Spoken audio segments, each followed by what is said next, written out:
Board of Education, Hastings-on-Hudson School District. Welcome trustees and Dr. Henning Piedmont and Melissa Szymanski and Maureen Caraballo and members of the public that are here joining us this evening. We'll begin the meeting with any announcements.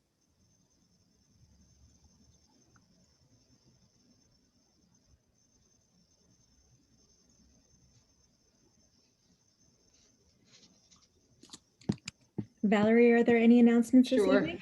Sure. Good evening, board trustees. Just a couple of announcements. One pertains to the yellow microcluster testing, and the other pertains to remote learning, which I'll speak to in just a second. So everyone is aware of the governor's microclustering initiative, which replaces the plan that the governor outlined in July of this year, which basically indicated that whenever a region, a region's infection rate reached 5%, that would be the trigger for that region closing. So the microclustering initiative changed that completely and designated 3 color zones, yellow, orange, and red. Districts have been wrestling with the yellow zone and its expectations with regards to testing. And so after the last couple of weeks of conversations with our county executive, George Latimer, and the leaders of the Westchester County Department of Health, districts have a better understanding of exactly what the testing process will entail. So for us, when a district is notified that it's been designated as as being a part of the yellow zone, which is a geographical zone. So in some districts, some schools are part of the zone and maybe others are not. I learned that today. I'm not sure if that would apply to us because we do border Yonkers and Greenberg and Dobbs. And so it depends on, what's going on in those particular areas and its impact on Hastings.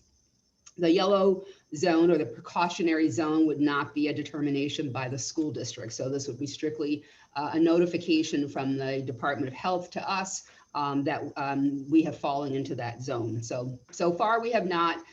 There are, I believe, 5 districts that are in the yellow zone and 1 that moved from the yellow into the orange zone. As far as we know in our conversation today, there's no other school district that this week that's moving into a yellow zone or moving out of the yellow zone into the orange zone, for example.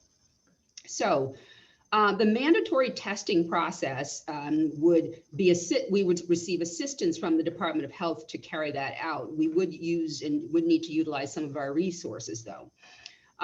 So the way that we're approaching this in the district, and this plan will be shared after we work out some location details that are actually being reviewed right now. But in conversation with our nursing professionals, Maureen, Melissa, and I, we talked about some of the parameters today. So the mandatory testing, when and if we are designated as a part of the yellow zone, would occur after the school day between the hours of about 3 and 6 p.m. The other option is a delayed opening, which would also give us opportunity to increase the, many more times for children to be, and our faculty and staff to be tested. We would have to be covered, which we would be as a limited service laboratory.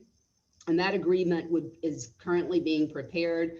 And we would fall under the license or be covered by the license of the county. Which is a really significant, way in which they provide assistance to the districts. So 20% testing is required of all faculty, staff, and students in person for 2 weeks. So this would not include, a group of students who were a part of another cohort, for example, but on that particular day of the testing that would take place.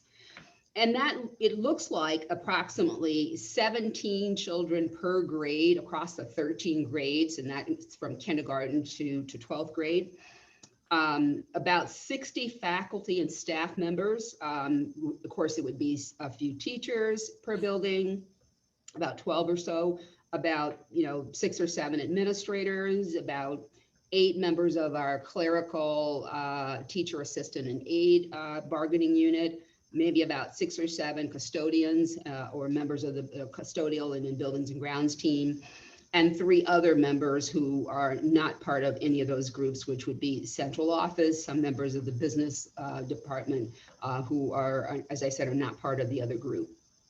So that would make up the set of individuals who would have to be tested.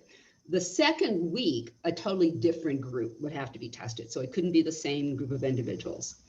So testing is voluntary, of course, but we do need to meet the 20% mandatory percentage. A family consent form will be shared, which will make it easier for us to get started and to notify families in advance. As I said, it's voluntary. Parents, of course, must accompany their children during the testing period. The test that's used, which is provided by the Department of Health, is a rapid Binax Now test or kit made by Abbott. It will be shipped to us free of charge by the Department of Health. This is a rapid antigen test that's used to detect active infections that are also known as surveillance testing. It's a nasal swab kit, that's packaged in a little kit that where the test is, the swab is used, and that kit then becomes the place where all of the things go back into at the end and into a bio hazard waste container. But it takes 15 minutes for the results to be made available, and of course. Part of the establishment of the location is to make sure all those pieces are managed rather well. The Department of Health will provide 1 nurse, and of course our 4 nurses and our clerical assistant will be utilized to administer and manage all the testing requirements. We may need additional nursing staff in the way of a nursing assistant, which we would have to provide. Our medical professionals will, of course, have to have all the appropriate PPE, probably a bit more. Certainly their N95 masks, which they were already fitted for, and any other, as I said, containers that we don't currently use for the testing, this particular testing initiative. The Department of Health has provided training modules for our nursing professionals, so they would watch those videos, which would basically train them on how to administer the test and do all the other sort of components associated with it. Our nurses today are actually assessing the locations in the Farragut complex as well as Hillside to ensure that there's ample space for social distancing as well as privacy in terms of managing all the pieces, because obviously when the 15 minutes are over, a family or a staff member would then be called into a private area where they'll get the test results. And of course, if the test results are positive, there's a protocol to recommend that individual go on to get a PCR test. Which is a requirement for any positive test. And all of that information will be provided to us. The nursing staff will be trained to use the eClear system, which is used by the Department of Health right now to track infections across the state. And right now, as I said, we are in the throes of tying down all the details with regards to the location, but we do have existing staff. We will, of course, be able to provide this information to our community to let them know exactly what it entails. As soon as we are clear on the location, we'll be able to figure out how much time we need, the 3 to 6 slots or the delayed opening as one of the other areas for us to use in terms of timing. And then set up those times that our families can sign up for And then we'll also have a separate time for faculty and staff to also go to one of the locations, either here in Farragut or at Hillside, to have their testing completed. As I said, we don't do anything until we are notified that we are in fact in the yellow zone. They actually don't even ship test kits to districts until we are notified that we're in a yellow designated zone. And then the process will be led by the Department of Health, but it does require our nurses and for us to manage the logistics. We feel confident in our conversation today with our nurses that they will be able to determine locations. Actually, our nurses are, have worked in hospitals, and one actually who worked in one of the testing locations and gave us some really good information about how to prepare for younger children in terms of managing the time. That information will be, the rest of this information will be available to our community, but there isn't anything that we do. I guess the important message from this, there isn't anything that we do until we're designated as a yellow zone. And we currently would use our existing nurse professionals to administer the test after the school day. And we would notify the community through our a blast with regards to providing consent to test. Of course, no children can have a test administered to them without their parent present. And we'll go through the details of notification of those times and when parents can sign up and when our faculty and staff can sign up. But as I said earlier, no one is going into the yellow zone this week. There are districts that are in there, they're already in the yellow zone, but we are not. And no one else is this week, but we'll be prepared, if in the event the district does become designated. So that's the information about mandatory COVID testing associated with being in a yellow microcluster. In terms of remote learning, which is the other announcement I wanted to make, given that families are doing that later around that topic. I'm sorry? Can I ask a couple questions, or are Oh, we sure. doing that later? Do we have any No, sense? this is fine. Do we have any sense? I know you said the Department of Health is giving the tests out for free, but do we have any sense of what the costs are for all of this testing that we will incur? Because I know that the COVID costs are starting to ramp up pretty quickly. Well, we know we'll have costs associated with paying our nursing professionals after school. So we will incur costs for overtime. That 3 to 6 slot, as I mentioned, is we feel that that's the best way to manage the responsibilities of our nursing staff, which we don't feel it would be appropriate for the testing to occur during the course of the school day. There are just simply too many things going on, and there's also the concern about if anyone tests positive, then we have to manage sort of the logistics of that, which could lead to, more people needing to be quarantined as a result. So the after hours is one component. The training is free. It's a module from the state. We don't have to contract with another organization to conduct the testing. That certainly is, it's one of the options, depending on, there's a school district that did contract with an urgent care to manage that, but they also did have to provide their nursing staff, to support that, all of that testing. We don't know yet what the costs are, but they're significantly less than what we anticipated, which meant before we knew that the Department of Health was providing all the tests for free. That's a very significant savings or cost that districts don't have to absorb. But we do have to pay for our staff, our nurses, to conduct this testing after school, because that's the most logical time for this to take place. It probably would be somewhere in the $5,000 range a week labor costs, somewhere in there for like 5 or 6 people that would have to stay. How often does the test have to, once you're in the zone, is that daily that we're doing it? No, once per week. So one group is 20% of the students, faculty, and staff, 1 week, and then the next week it's a different 20% of the faculty, students, and staff. So it's just the 2 times during that designation. And districts would not have to test out of the yellow zone, for example. So it would be those two administrations. The only, the direction, of course, that a district doesn't want to go into would be the orange zone, which would, require some other steps, namely being, closed for a period of time. And then there's potentially also some testing involved in that. Valerie, is there a closure period for once you're designated the yellow zone, or do you remain open and then just schedule out the two once a week test rounds? We remain open during the yellow zone, so the schools are open and for in-person learning.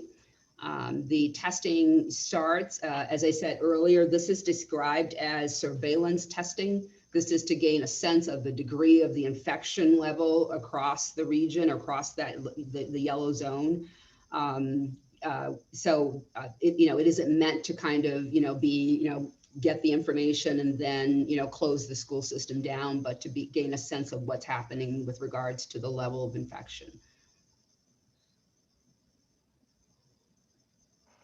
So then Valerie, the nursing staff is going to administer the tests and then they get the result because these are rapid test results. So there isn't going to be any type of expense incurred by having to send anything out to any lab. It's basically everything is done in-house. Is That's that correct? correct. And That's correct. how soon will their training commence and how long do we anticipate it's going to take for them to get up to speed? Because this is not within the normal, processes of what I imagine our nursing staff has seen. And, to what extent does our district physician have involvement with any of this? Well, the nurses have the module. I shared that with them today. So they have the information. So the information was shared with us today by the Department of Health, the superintendents who have a standing call with County Executive Latimer and the Department of Health every Monday. So the information was provided to us today in terms of the training module. And so the nurses are going to take a look at that as a way of, and I believe it's about 3 hours in length in terms of, from start to finish, the administration of the test, the management and so forth. As I said, the Department of Health will give districts access to, their management system, which again requires, making sure that this information is a part of this clear system that, tracks this information. I don't know until I speak to the nurses tomorrow in terms of how helpful the module was, what are the questions they have. If they do have questions, they do follow up with our medical director. So that would be sort of the next phase for, for involvement at that level. And of course, there are contacts at the Department of Health, at the Westchester Department of Health, if there, were other specific questions that perhaps, needed further clarification. And at this point, that's what we know. It doesn't sound like it's overly complicated. I think there was an attempt to make it, kind of user-friendly, at the school level. Is my understanding that most school districts are going to be using their own nursing professionals and others similar to us. We may need additional nursing assistants, or some other group of medical professionals to assist us. But that and then we don't need to contract with an outside organization to conduct this testing. And after we saw what that 20% looked like across the student body, it's manageable. 16 students per grade is pretty manageable.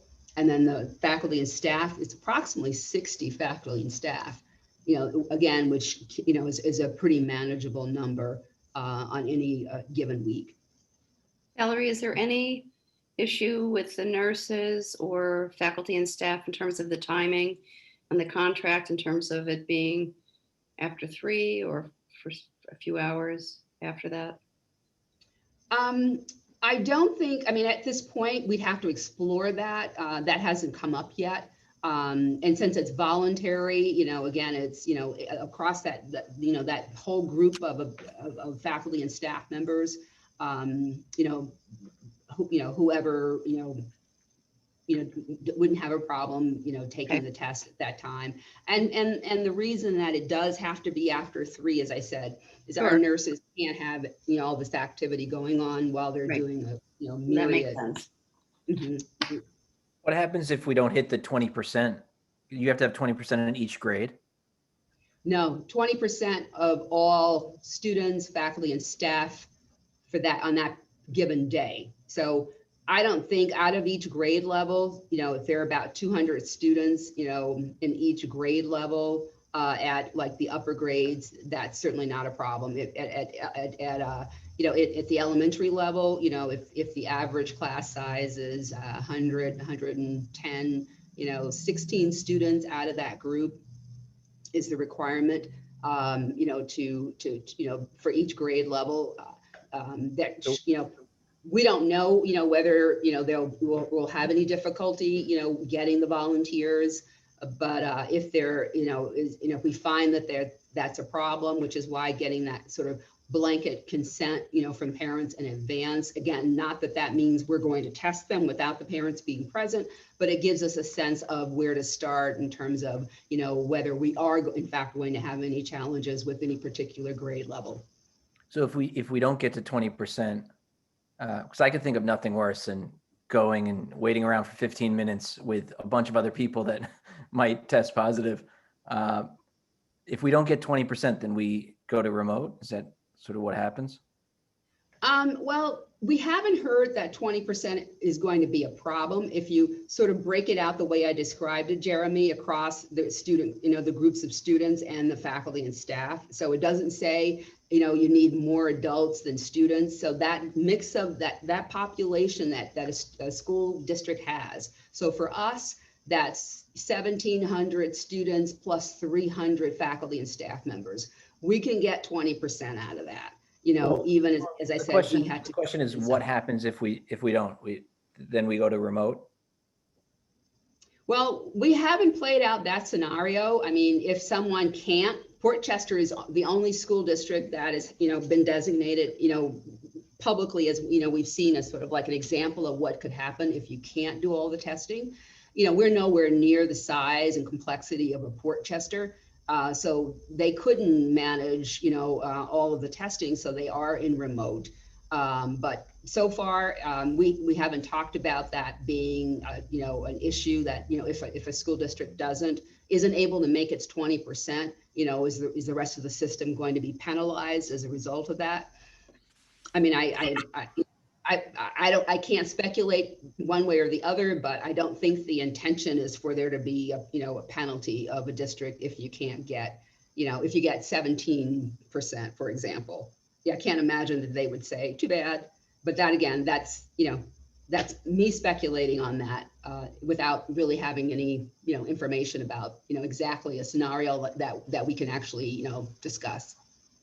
Got it.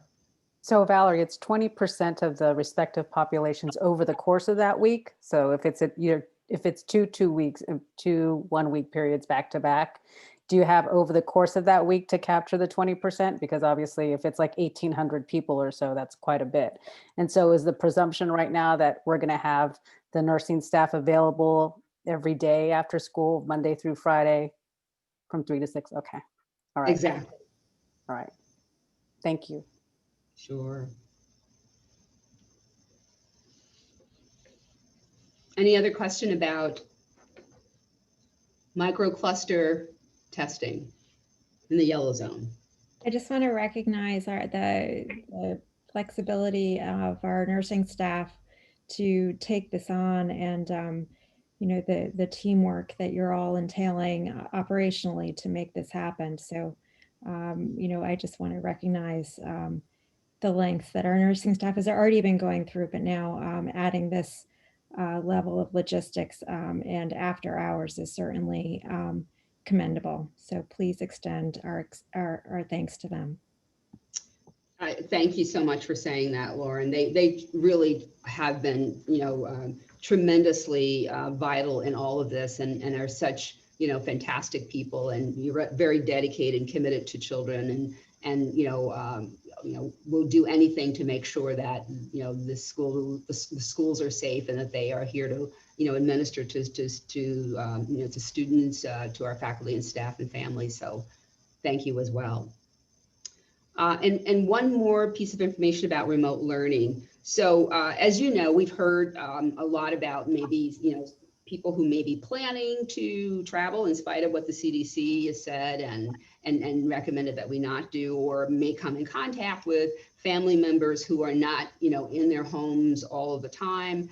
And that could lead to families needing to make, the sort of decision to keep their children home instead of sending them to school after, well, it's actually now. So from this point until about January 7th, and the January 7th date can be extended with regards to, what's going on around, the infection rate, which, as I said, may cause some of our family members who currently are utilizing the hybrid model here at Farragut and at the high school, as well as the hybrid model at Hillside.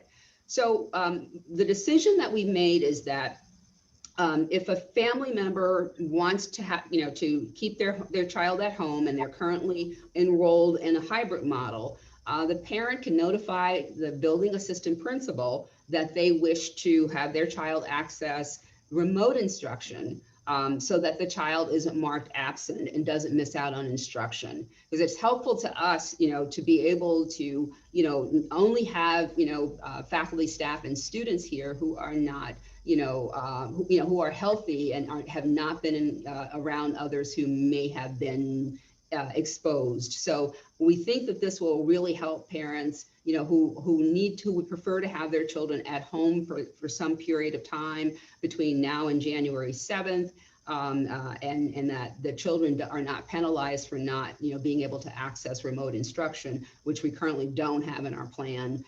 So that's a change, and that information will be shared in a letter tomorrow to the community. So we just wanted to share that tonight and make sure that everyone's aware of it. And it certainly will also help us to make sure that we don't have an explosion of children who suddenly are marked absent because they are at home trying to do the right thing, and we just needed to adjust our system to account for that. So I hope that that's welcome news for families and for our students who may need to exercise that option between now and January 7th or even beyond. And finally, happy Thanksgiving to everyone. I know we all have a reason to be grateful. So we should find those and celebrate gratitude and thankfulness, because, one day we won't have a pandemic, and hopefully, we will, look back on this time and be grateful for how we handled it. Thank you. Thank you, Valerie. We'll move on to administrative comments. Melissa Szymanski. Good evening, everyone. So first, the K-12 Mathematics Committee update. The work of our committee has been ongoing, with our next meeting coming up on December 1st. We have been delving into the standards for mathematical practice and exploring what learning looks like at each of the developmental levels. When I spoke with you last, we were doing the first 4 standards. We've moved into the next 4, and then our future work is going to be grounded in teacher lessons, student work, and really digging in and thinking about our own practice and where we're applying that and some opportunities. So thus far, we've been asking questions. What does the practice standard look like in student engagement? And what is that arc at the elementary school, middle school, high school?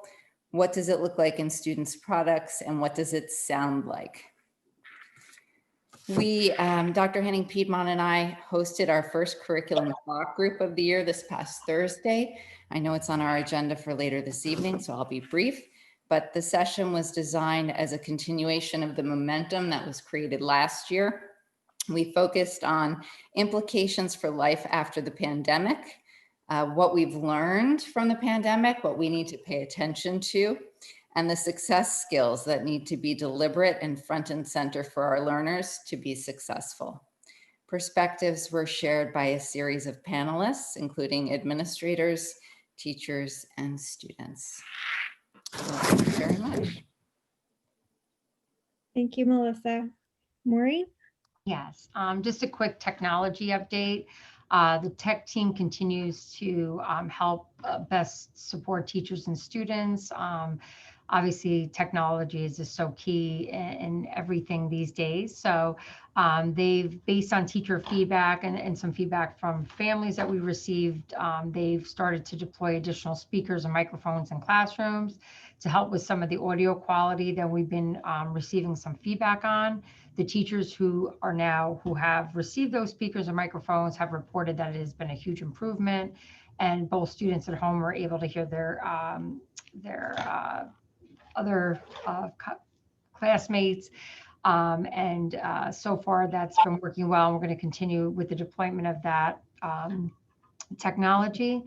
We're also, based upon feedback from some teachers, we are piloting our classroom relay, which will help our teachers to better control or have an ability to monitor students' online activity when they're in class with them. And we're also going to be this week piloting and looking at Go Guardian, which will also allow parents some oversight of their children's internet activity at home. So again, this is just based on feedback that we've received both from parents directly and from PTSA meetings. So I think those will be welcome updates. Valerie and I have identified some dates for our Budget 101 series, and we're looking to get those kicked off next month. I'll be working with Jason, our PR specialist, to get some dates out in the upcoming week. And currently the dates we're targeting are December 14th and January 14th for these sessions. And as we've mentioned before, we really think that every year they're extremely important, and getting that process started much earlier prior to our upcoming budget presentations in February will be really critical this year. So we look forward to putting those dates out there for the public. Thank you. Thank you, Maureen. I see Sophia Monero is here. Welcome, Sophia. Is there something you'd like to share from the student body? Thank you. So today I'm going to focus on only positive things because COVID is stressful and potential yellow zone is stressful. But I think everything in school is going pretty well. I'd like to give a big shout out to the art department, especially Miss Solaski, because in my ceramics class, she made us all special kits with all the materials we need to do ceramics at home. And I know pretty much everyone in my class does ceramics outside of class time, and it's really relaxing and therapeutic. I know other art teachers did similar things in their classes too. The National Art Honor Society is putting together craft kits to sell to elementary and middle school students. Each kit will contain all the materials needed to make some craft and videos of NAHS members demonstrating how to make the project. So far, we have boxes for jewelry making, string art, oven bake clay, and clock making. Further information about these should be posted in the near future. Now that fall sports are, is that me? Okay, anyways, fall sports went really well. My sister plays soccer and she had a fantastic time. And the field hockey team made it to section finals, which is super exciting. And now, lastly, the student union has switched from, usually we like to plan events to bring the community together. This year, we're going to focus on long-term changes we can make to this school. So we'll be brainstorming tomorrow. Thank you. Sophia, thank you so much for sharing all those details. I certainly am interested in those art kits for the kids I have in my home. So thank you. So was there any feedback about this high school play? No. No? Or maybe Personally, Valerie? I didn't receive notification that it was happening. Okay. It was virtual, right? It's coming. Love and information. Yes, it's coming. And they put together a trailer. There's been a lot of behind the scenes work, a great deal of reinvention in terms of what the technical production looks like. And, you know, speaking of gratitude, I just want to say thank you to the whole department. I mean, it's really been a labor of love and creativity and thinking outside of the box and really being positive and aspirational to make this happen. And, you know, we were joking as we planned around the show must go on, and it really is done in that spirit. So lots of good things ahead. Do we have a date for that, Melissa? What's the I date? can cross check it. I'll Okay. take a look. Thank you. Thank you, Sophia. Is Sabine with us this evening or no? Not tonight. And now I'd like to invite the public for any public comment pertaining to our agenda items. So if there are any members of the public who are attending on the call who'd like to make a comment regarding the items on this evening's agenda, you can use the raise your hand feature, and you should state your name if you're a resident of Hastings, and you'll have up to 3 minutes to use as time for your comment. If you have comments that are more general in nature regarding district business, you can raise your hand at the second public comment portion, which will be after new business. Melissa, I believe there was one letter that was sent in advance. If you could Yeah. start with that, and then any other participants could raise their hand. So we received a letter earlier today from Lisa Eggert Litvin.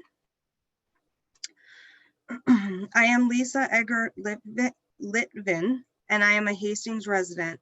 I see on the agenda for tonight's meeting, business item 3 that says recommendation to write off old receivables. One of these receivables is for the last tuition payment from an out-of-district student for $4,600. I assume this is not a special education student, as I assume their school would have been the payer there.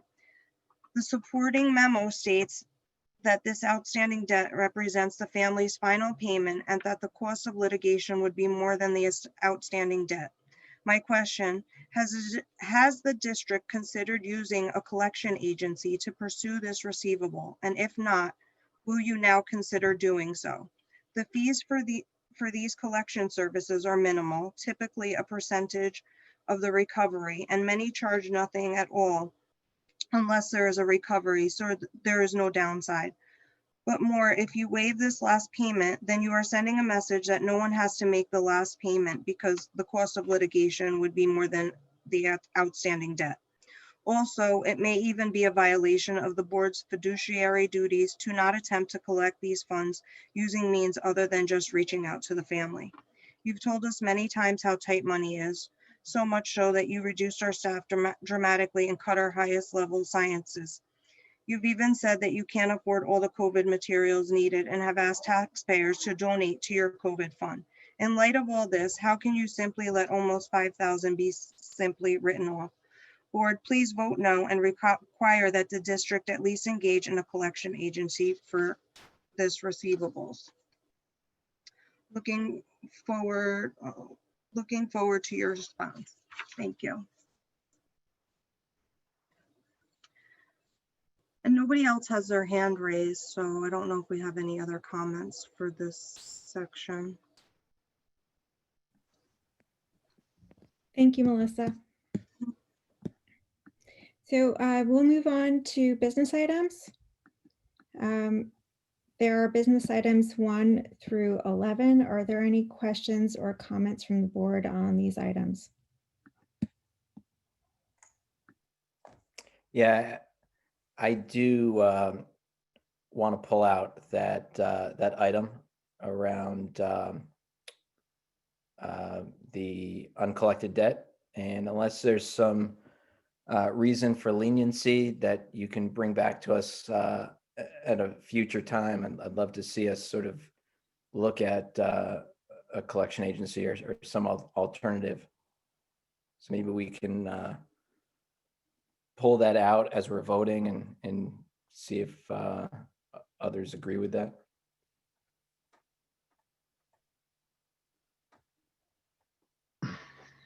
I would agree to pull it out. I do too. We're saying pull it out, but we're saying still vote on it. Is that correct? Correct. I'm okay with pulling it out and voting tonight.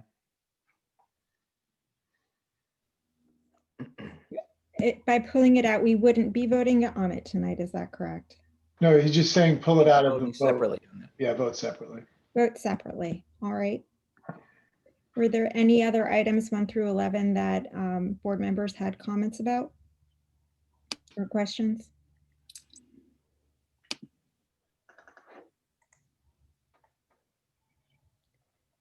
All right, so is there a motion to approve business items 1 and 2 and 4 through 11?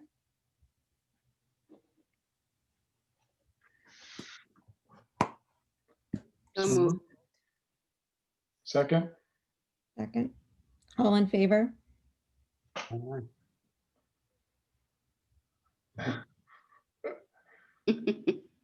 And then there's the business item number And it's 3. very small, Jeremy Gall. Yes, yes. Business item number 3, which is the recommendation to write off old receivables. Is there a motion to approve this recommendation? So moved. And a second?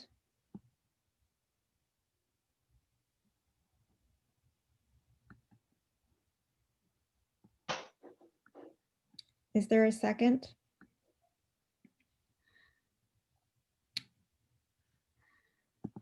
It doesn't appear that we have a second on this business item. And I don't, I mean, we got a little back story from Maureen. I don't know what's appropriate to talk about in a board meeting like this. Maybe at a very high level, I do think that the spring was an interesting time, obviously, where we had a lot of crazy things going on. It seems like this person got kind of caught up in that. From what I can tell in the backstory, it seems as though there was a level of communication with this person, whatever their situation was, which we would have liked to have seen that we didn't see, or at least I can speak for myself that I would have liked to have seen. And so at a bare minimum, I'd like to know a little bit more about maybe what happened. Well, I want to say, first of all, this is such an unusual situation, for this one, and we do have to still vote on the 2 state receivables, so that, at the very least we have to do.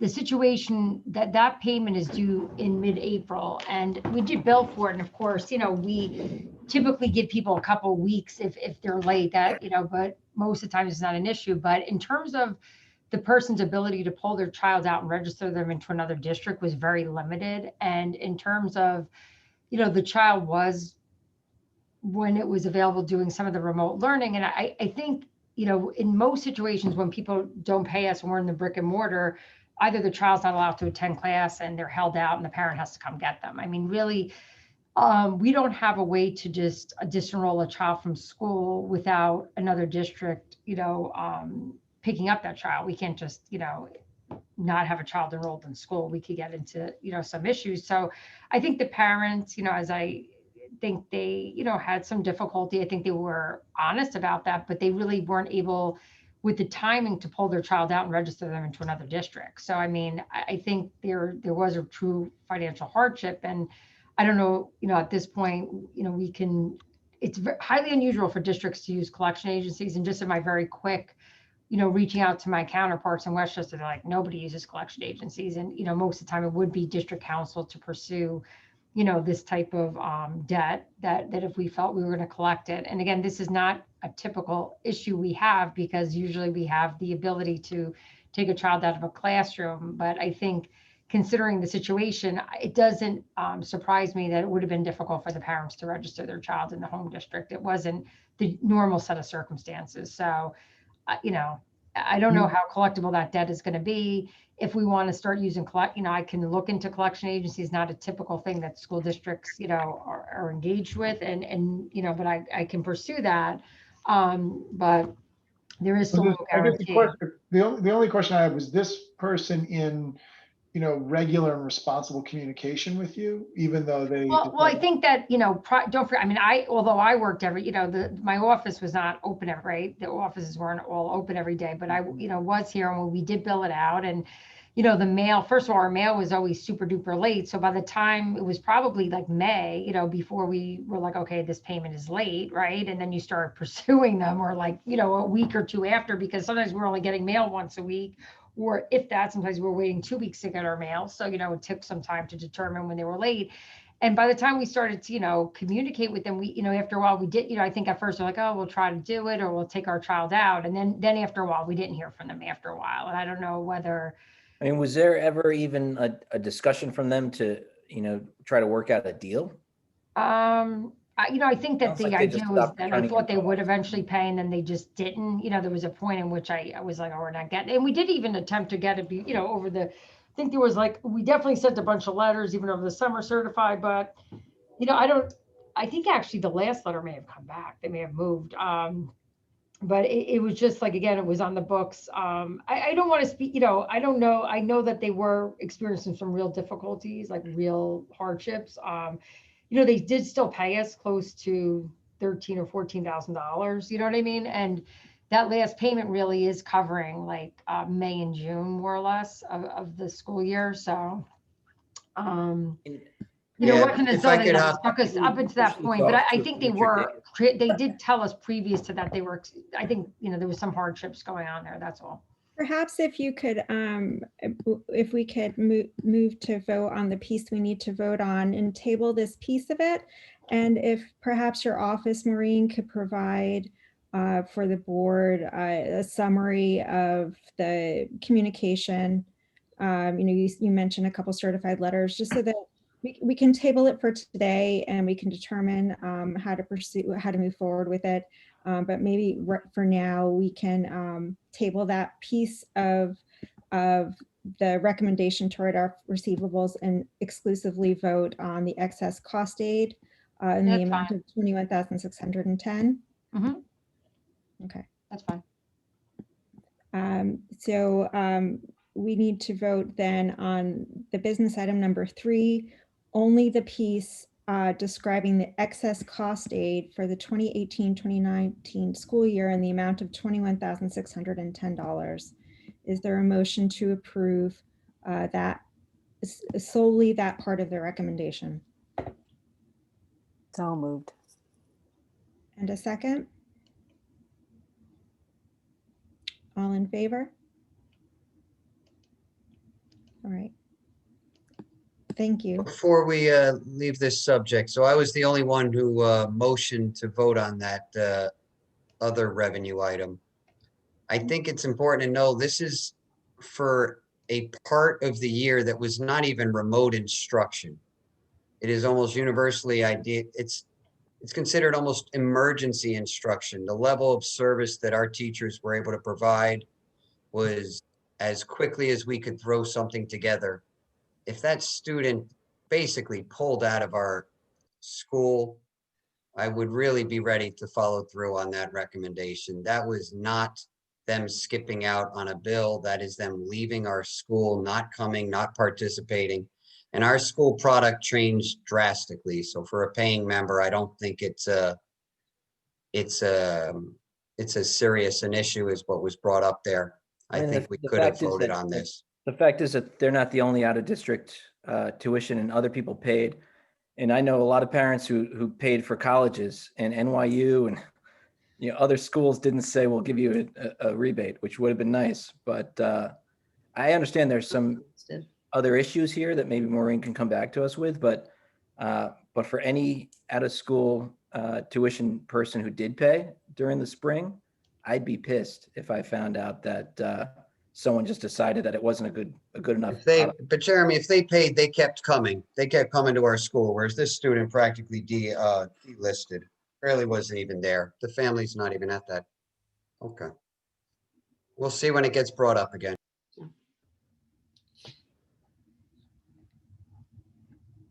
We'll move on to the placement and services for CSE and CPSE. Is there a motion to accept the placements So moved. recommendations? And a second?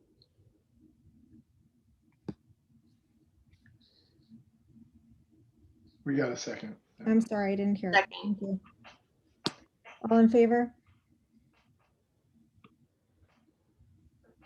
Okay. We'll move on to personnel. There are appointments 1 through 6. Are there any questions or comments about these 6 appointments?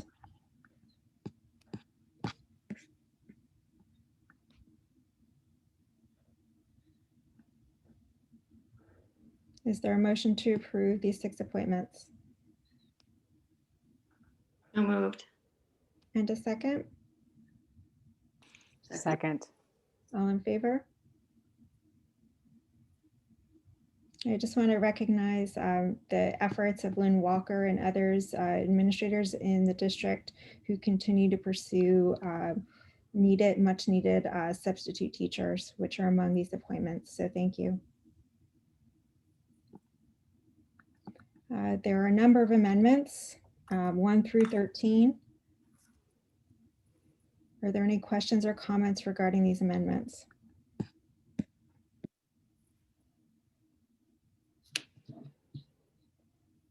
Is there a motion to approve these amendments 1 through 13?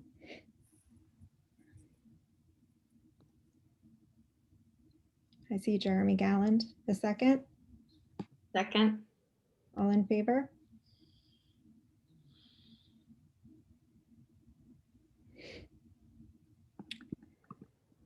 There are 3 leaves of absence.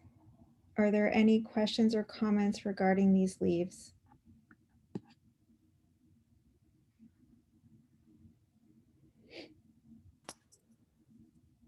Is there a motion to approve the leaves of absence 1 through 3? So moved. And a second? Second. All in favor?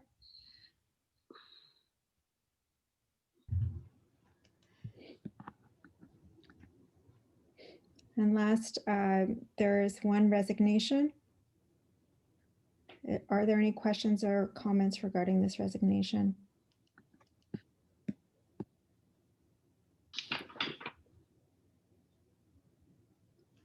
Is there a motion to approve this 1 resignation? So moved. And a second? Second. All in favor?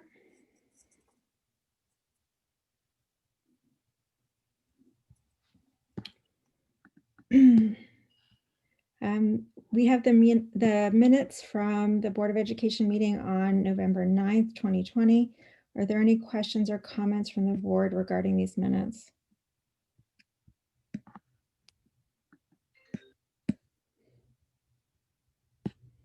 Is there a motion to approve the minutes from the meeting on November 9th, 2020? Moved. And a second?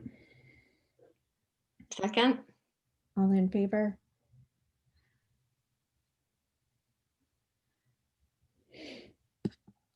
Under committee reports, the first we have is facilities. Is there a report from the facilities committee?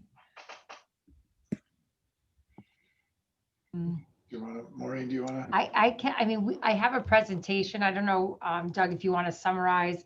We did talk about other items at the meeting. We just had it prior to this meeting. Doug, do you want me to summarize or would you like to do that? Sure, I mean, you can go through, you've got more command of all the detail than me. Yes, so I will be providing the presentation on the capital update that I shared at the facilities meeting, and that'll speak for itself. So that was part of our facilities meeting, which is really just reviewing the scope of work at both the middle school auditorium and the music suite here in Hillside, here in the Farragut complex. And then the other items that we spoke about this evening were, we started just an overall discussion about facilities use fees and really thinking about the upcoming summer and as the new spaces come online in the next year, and talked about, developing a more extensive facilities use plan and fee schedule, with knowing we're going to have some additional areas in which people are going to be interested in using. So we started just to have a conversation around that, and certainly talking about this summer and the plans, for camps and things that would be, using the building. So we had a little conversation about that, but we agreed it would be a much larger board discussion as those spaces come online. We spoke about just our 5-year facilities management and just kind of keeping that updated, and, we were going to present an update to the facilities committee at our next meeting. I'm just talking about the importance of, still keeping a certain amount of funding in the budget, just for maintenance work over the years, not capital investment, but just the ongoing maintenance of our facilities, and the type of investment that is always required to kind of ensure that things don't end up where they end up needing to be in a future bond. So just had some discussion around that.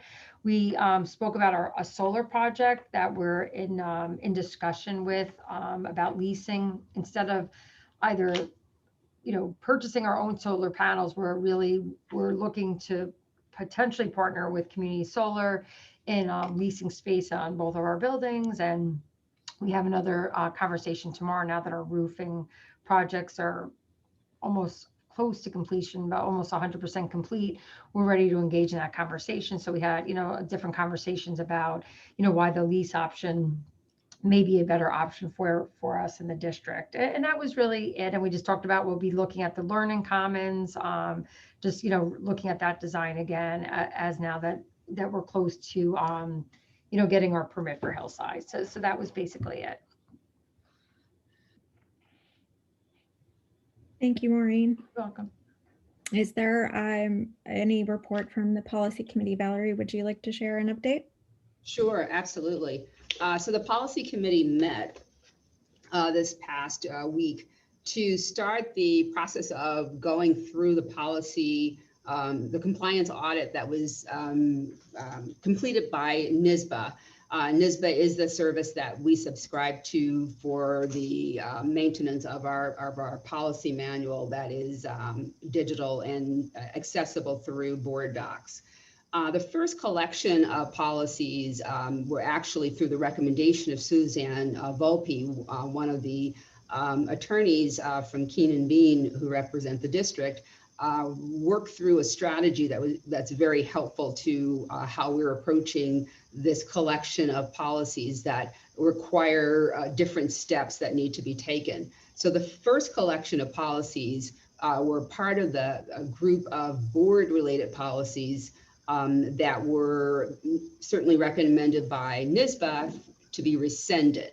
As you recall, at the last board meeting, the November 9th board meeting, which is where Suzanne Volpe made her recommendations to the board, that collection of policies that were that were suggested by NYSBA to be rescinded are not necessarily ones that she agreed that we should rescind.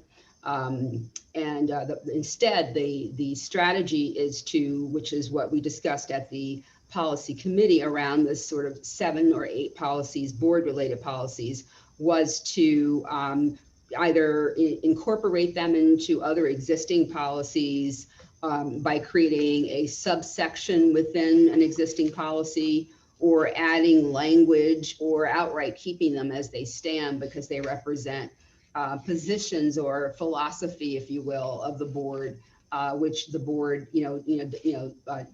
may not be interested in sort of removing that as sort of a way of representing its overall beliefs about, what it does, how it operates, and how it partners with others. So I'll be bringing forth this section of policies to the December 7th board meeting as the first read of those policies. As you know, there's a second read as well. And so you'll see the red line changes in those policies. And those, of course, will be guided by any amendments or changes to the policies are guided by Suzanne Volpe. Suzanne will also, she already has about 10 policies that are considered new that we did not have in our policy manual.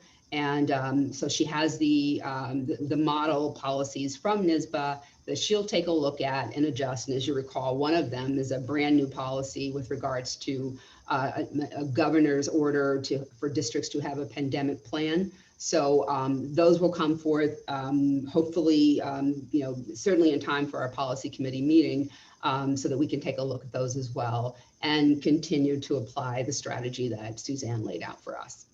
Thank you. Thank you, Valerie. I wanted to follow up on the question regarding the theater production. So there was a push of the recorded stream that just happened on Friday. It is available at any point in time. It's posted to the district webpage under the announcements section. And it was put out both in the Hastings Daily and through the local press. So it just came through, and it's through the district YouTube channel. And again, given the pandemic, we're approaching it a little differently because it didn't happen live, but it is now available. Thank you, Melissa. So we'll move on to the construction update. Maureen just gave us a brief preview, but this evening she's going to walk us through, it appears to be an update primarily regarding the Farragut complex. Yes, thank you. Melissa, can you please share your screen with the presentation? Thank you.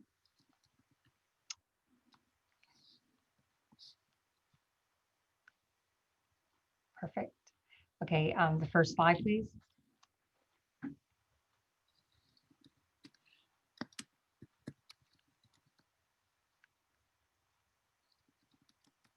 Thank you. So first on the middle school auditorium project, again, just to remind you that the work that we are doing to the space, it is a full restoration of the entire space. Currently, the design supports seating capacity of 236 fixed seats. The seats each have a laptop desk that can swing up, and they also have power. You could actually plug in the bottom of the seat, so if people have their Chromebooks or other devices with them. Unlike the previous setup, we now have full handicap accessibility in the space, which includes seating, accounts for that in our seating plan, as well as access to the stage area, which previously, because of code, wasn't required. As you know, there is an elevator that goes up to that building, and this would allow the space to be fully handicap accessible. The space, which is currently not air conditioned, will now be fully centrally air conditioned space. Just to note on, in terms of the seating capacity, there is also a nice amount of room on the floor in front of the stage. And if they needed to add some additional seating in the space to accommodate two full sections, say the 7th and 8th grade for a particular presenter that were coming in, they could put 2 grade levels in that space. And that was really important to us in terms of, having the flexible use of that space. Next slide, please. So here, I know it's a little bit difficult to see on the screen, but just kind of just gives you an overview of this space. And again, as you see the space, and not in the dark shaded area, that's really rooms that are outside of the space that's being renovated, but they're picked up here on design plans. As you can see that, the way I described the fixed seating, and again, it includes the handicap accessible seats as well. You'll see that there's that space in front of the stage that would be, again, accessible for both additional seating purposes or also to be used as another space that could be used by teachers or anyone in the space. In the lower front left, toward the left, is the handicap accessible device ramp that I explained earlier, and that's where it would be located in the front of the stage and going up the steps there. Just to also, the space is going to include full audiovisual equipment, a large screen, different things that were identified through the process that were important use of the space, because we know that the space will be used by not only our theater department at the middle school, but we know that teachers are going to be using that as classroom space, and that it'll be used throughout the day. So, ensuring that there was proper, audio visual equipment in the space, as well as curtains and things that would typically be found in a theater type space. So all that is addressed in the design, although I know by looking at the space, you really, it's kind of difficult to see. I just want to point out the space to the back right hand. If you look at all the way to the right on the screen, there's one of the spaces there that's kind of beyond, if you know the space, there's the vestibule in the back, and that's delineated on there. And there's a small room that exists back there that's identified on this plan as a classroom. Currently, it was, I think the last use was for a mindfulness space. It's also been used for OT in the past. We are looking on as part of this package as an alternate to transform that space into a bathroom. There is no bathroom facility on that floor, and even the floor below, there is one inside the library. So we are, as part of our bid package, looking to transform that space into a bathroom, because we think, especially if we really want to encourage use of the space, and if teachers have students up there, it's obviously much easier to have a bathroom on that floor. So that is one of the bid alternates we the architects to design for us, but depending on the bid numbers, we'll either move forward with that or leave it as an office space for now. Next slide, please. All this design really is the upper, it's like the audio visual, the old film room in that space. It just shows that this room will be basically, it's still going to be some mechanical to support the air conditioning unit, and then there will also be storage in that space. But it'll be renovated for use, but it won't be used in terms of the theater. Next slide, please. Again, music suite. These were the driving ideas in terms of the renovation of the space. So obviously the space was in need of a significant uplift, because the flooring in a lot of areas in that space were in need of replacement. But one of the main issues in this space, in terms of the music teachers and the students that use the space, was the lack of good storage for their musical instruments and in the cabinetry that existed in the space. So that was the main objective, was to really improve that, and also to improve the flow of the space for the students and the teachers using the space. Next slide, please. So this is the existing floor plan. This is how it is laid out today. And as you can see, if you start in the kind of the middle top of the slide there, you see the entrance from the hallway that is notated right to the left of the number 1 there. And the current configuration is, as you walk in, to the left, there's an office for one teacher, and to the left is the storage space. To the right is the office, to the left is the storage space. And as you can see, there's walls. The lines there notate, those are closed off walls. So basically the storage is like walking into a closet, and it's very tight, and the storage itself is really not practical for the use of the space. And if you've ever been in that space, because of that, there's instruments that are sometimes just on the floor, and things get damaged, and also it's just not very organized and easy for students to get in and out of there. There's also a tiered setup in the band room, as well as the orchestra, but more tiers in the actual band room, and you can see those notated there with the lines. The space also does have the recording tech studio that kind of is in the middle of both of the classroom spaces. So the next slide you can go to is showing the proposed new floor plan. And again, as I mentioned, fixing the flow of the space and the storage was the most important aspect for the music department. And as you can see now, as you enter the room, instead of having the office right to the right when you walk in, now that is now the recording tech and the computers that go along with that, that'll be accessible to students as soon as you walk into the right. And to the left, as you can see, the storage area is now expanded, and obviously it's all brand new cabinetry that is for a variety of different musical instruments to ensure that we have enough storage for all of them. But what's really important here is the flow. So a student would walk in, they would either pick up their instrument and they would walk right into the classroom, and then they would come right into their seat. So they would no longer be in a closet space and trying to, so that's a significant improvement in the room. And you can see on the band room, they also, the teachers did not, they felt the tiered space for the band was not helpful.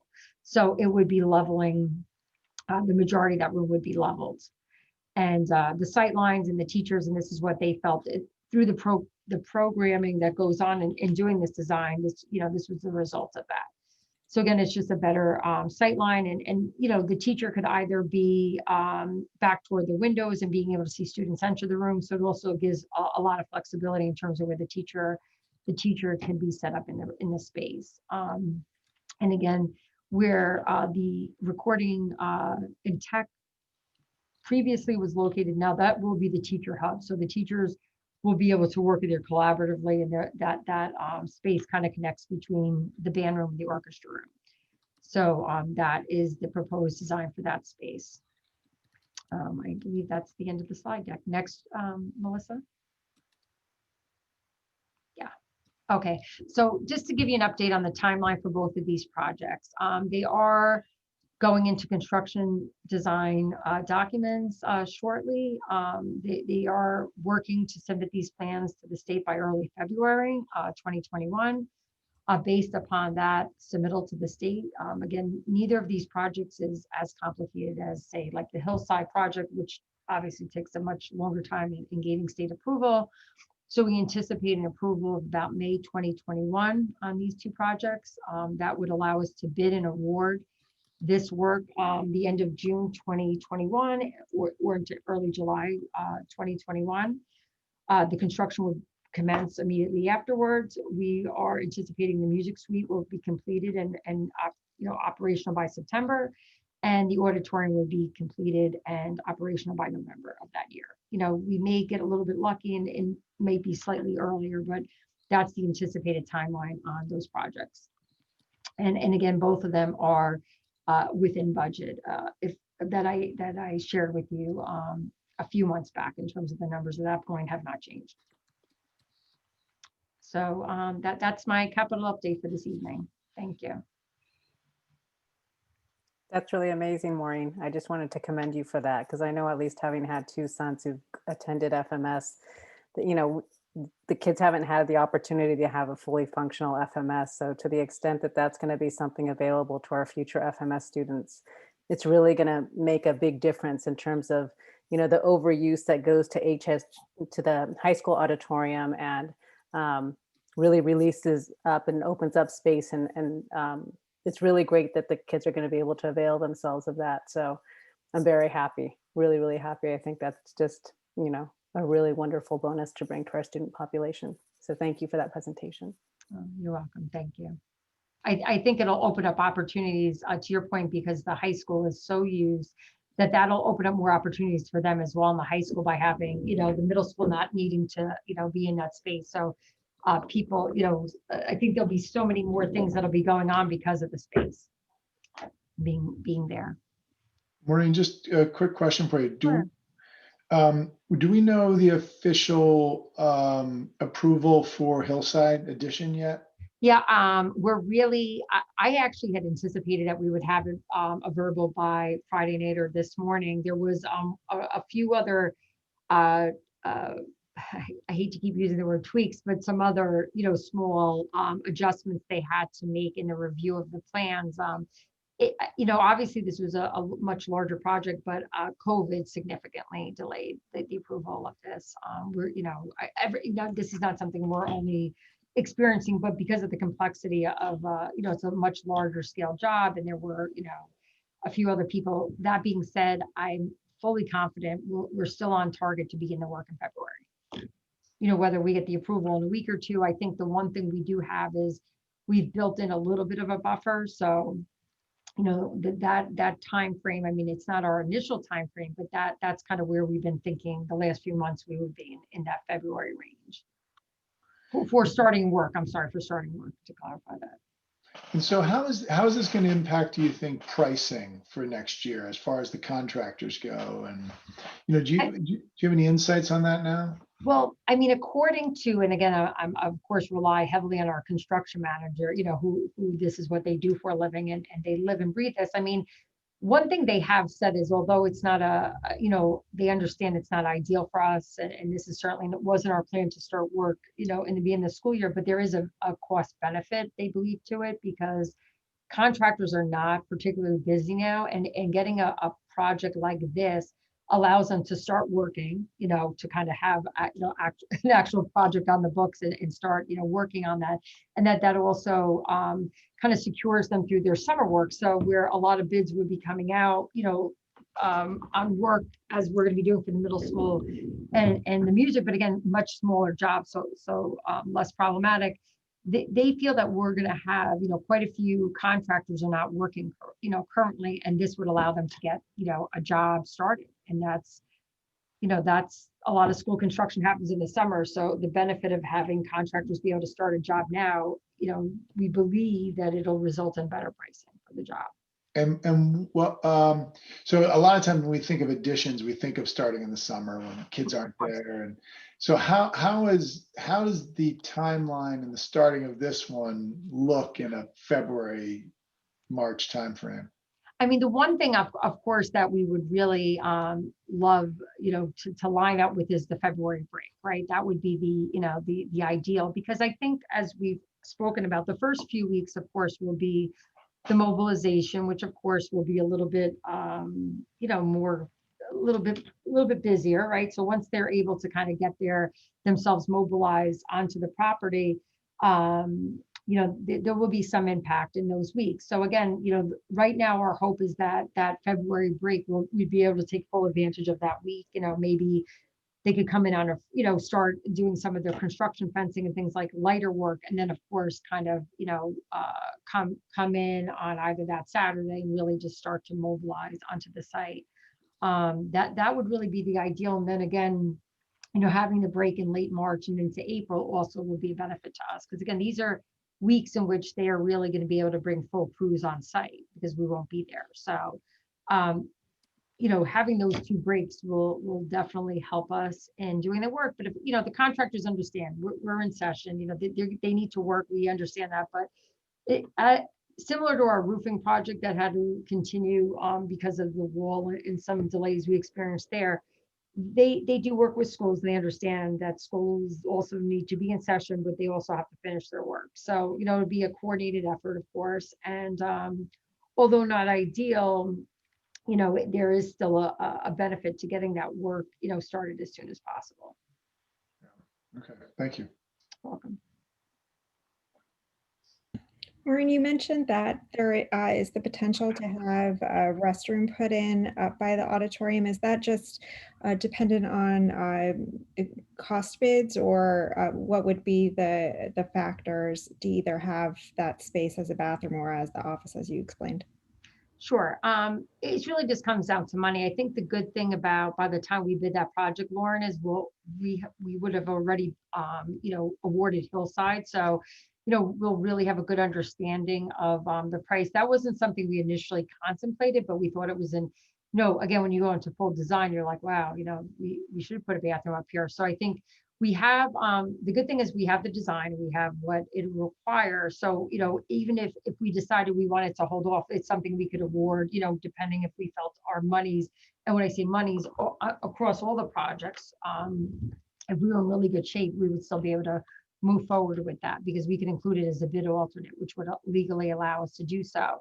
I think if we get really, if we're very, pleased with the bids that we get from the auditorium right from the start, we'll be able to award that as well. So, in either way, it'll still be something we have a design for, and it's just a matter of when we'll be able to do it. Thank you. You're welcome.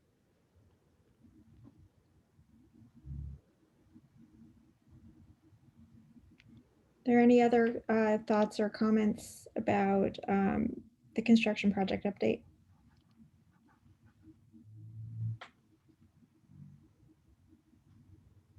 Thank you, Maureen. You're welcome. We're going to move on to new business. We have two resolutions and then one discussion presented by Valerie and Melissa. And so we'll begin with the first resolution. I'm just going to read each of the two resolutions, A and B, individually, and then we can vote on them. The first is adoption of the HTA grievance board decision. It's resolved that the Board of Education of the Hastings-on-Hudson Union Free School District hereby denies the Stage 3 grievance dated October 14, 2020, consistent with its decision dated November 22nd, 2020, which is approved herein, and directs the district clerk to issue said decision to the superintendent of schools and the association. Is there a motion in favor of this resolution? And a second? All in favor?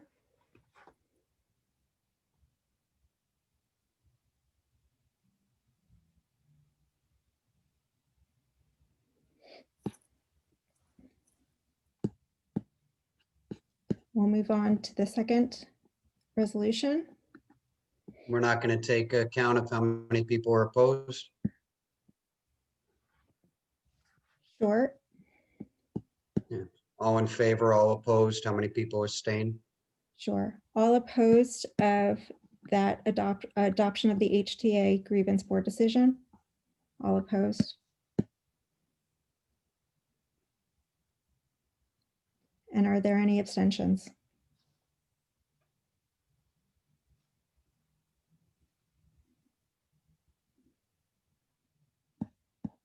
Are there any yay, non-yay, and non-abstentions? No, Okay. I didn't see any. Did you see any, Melissa? Okay.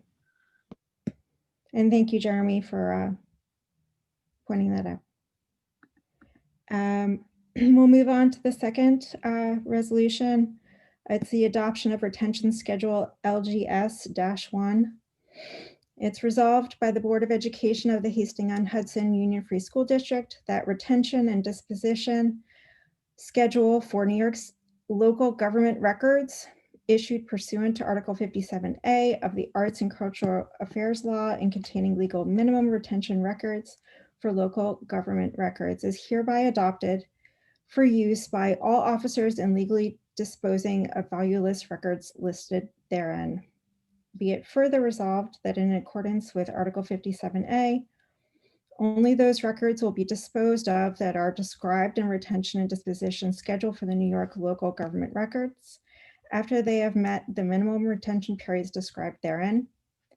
Only those records will be disposed of that do not have sufficient administrative, fiscal, legal, or historical value to merit retention beyond established legal minimum periods.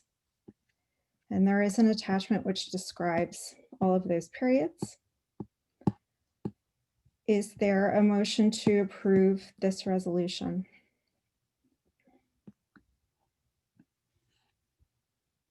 And a second? Second. All in favor?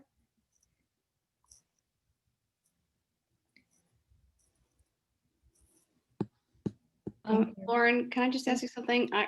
Can we go back to the previous vote? I'd like to change my abstention to an opposed. All right.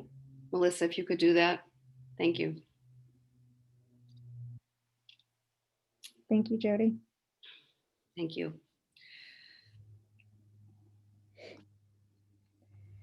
So we'll move on to the curriculum thought group and strategic planning process discussion that Valerie and Melissa will share with us. Sure. Thank you very much, Lauren, for inviting us to share some of the work that is underway or continued, and some future work that's associated with the creation of the curriculum thought group, which a number of board members participated on. It was Lauren sits on that thought group, I believe, Allison and maybe Sylvia. Did I miss anyone? And the purpose of that group, which Melissa and I both were kind of, sort of, pull the story together.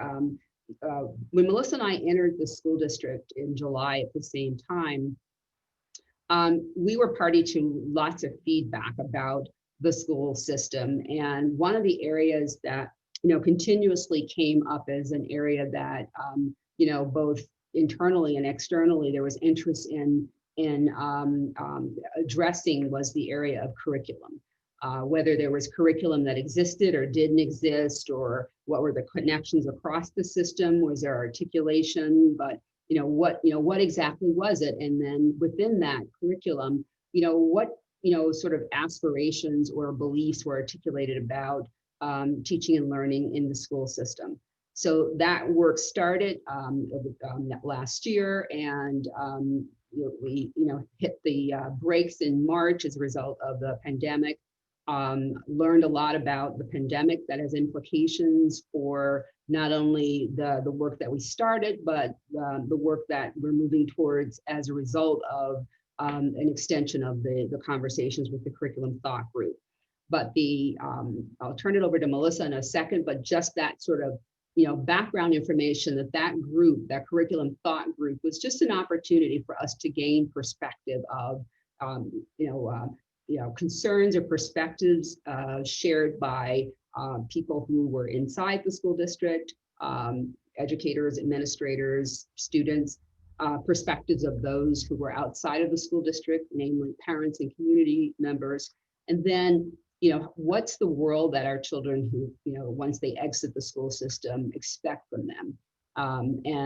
And the work of the thought group was to crosswalk those three dimensions to begin to look at what are the next steps that the system should take to reconcile those differences. So I'll have Melissa to share some of the sort of thinking and evolution with regards to how we are looking at the system with regards to where we are as a pandemic that's useful to us. And then I'll pick up on where does it take us in terms of the next phase with regards to strategic planning.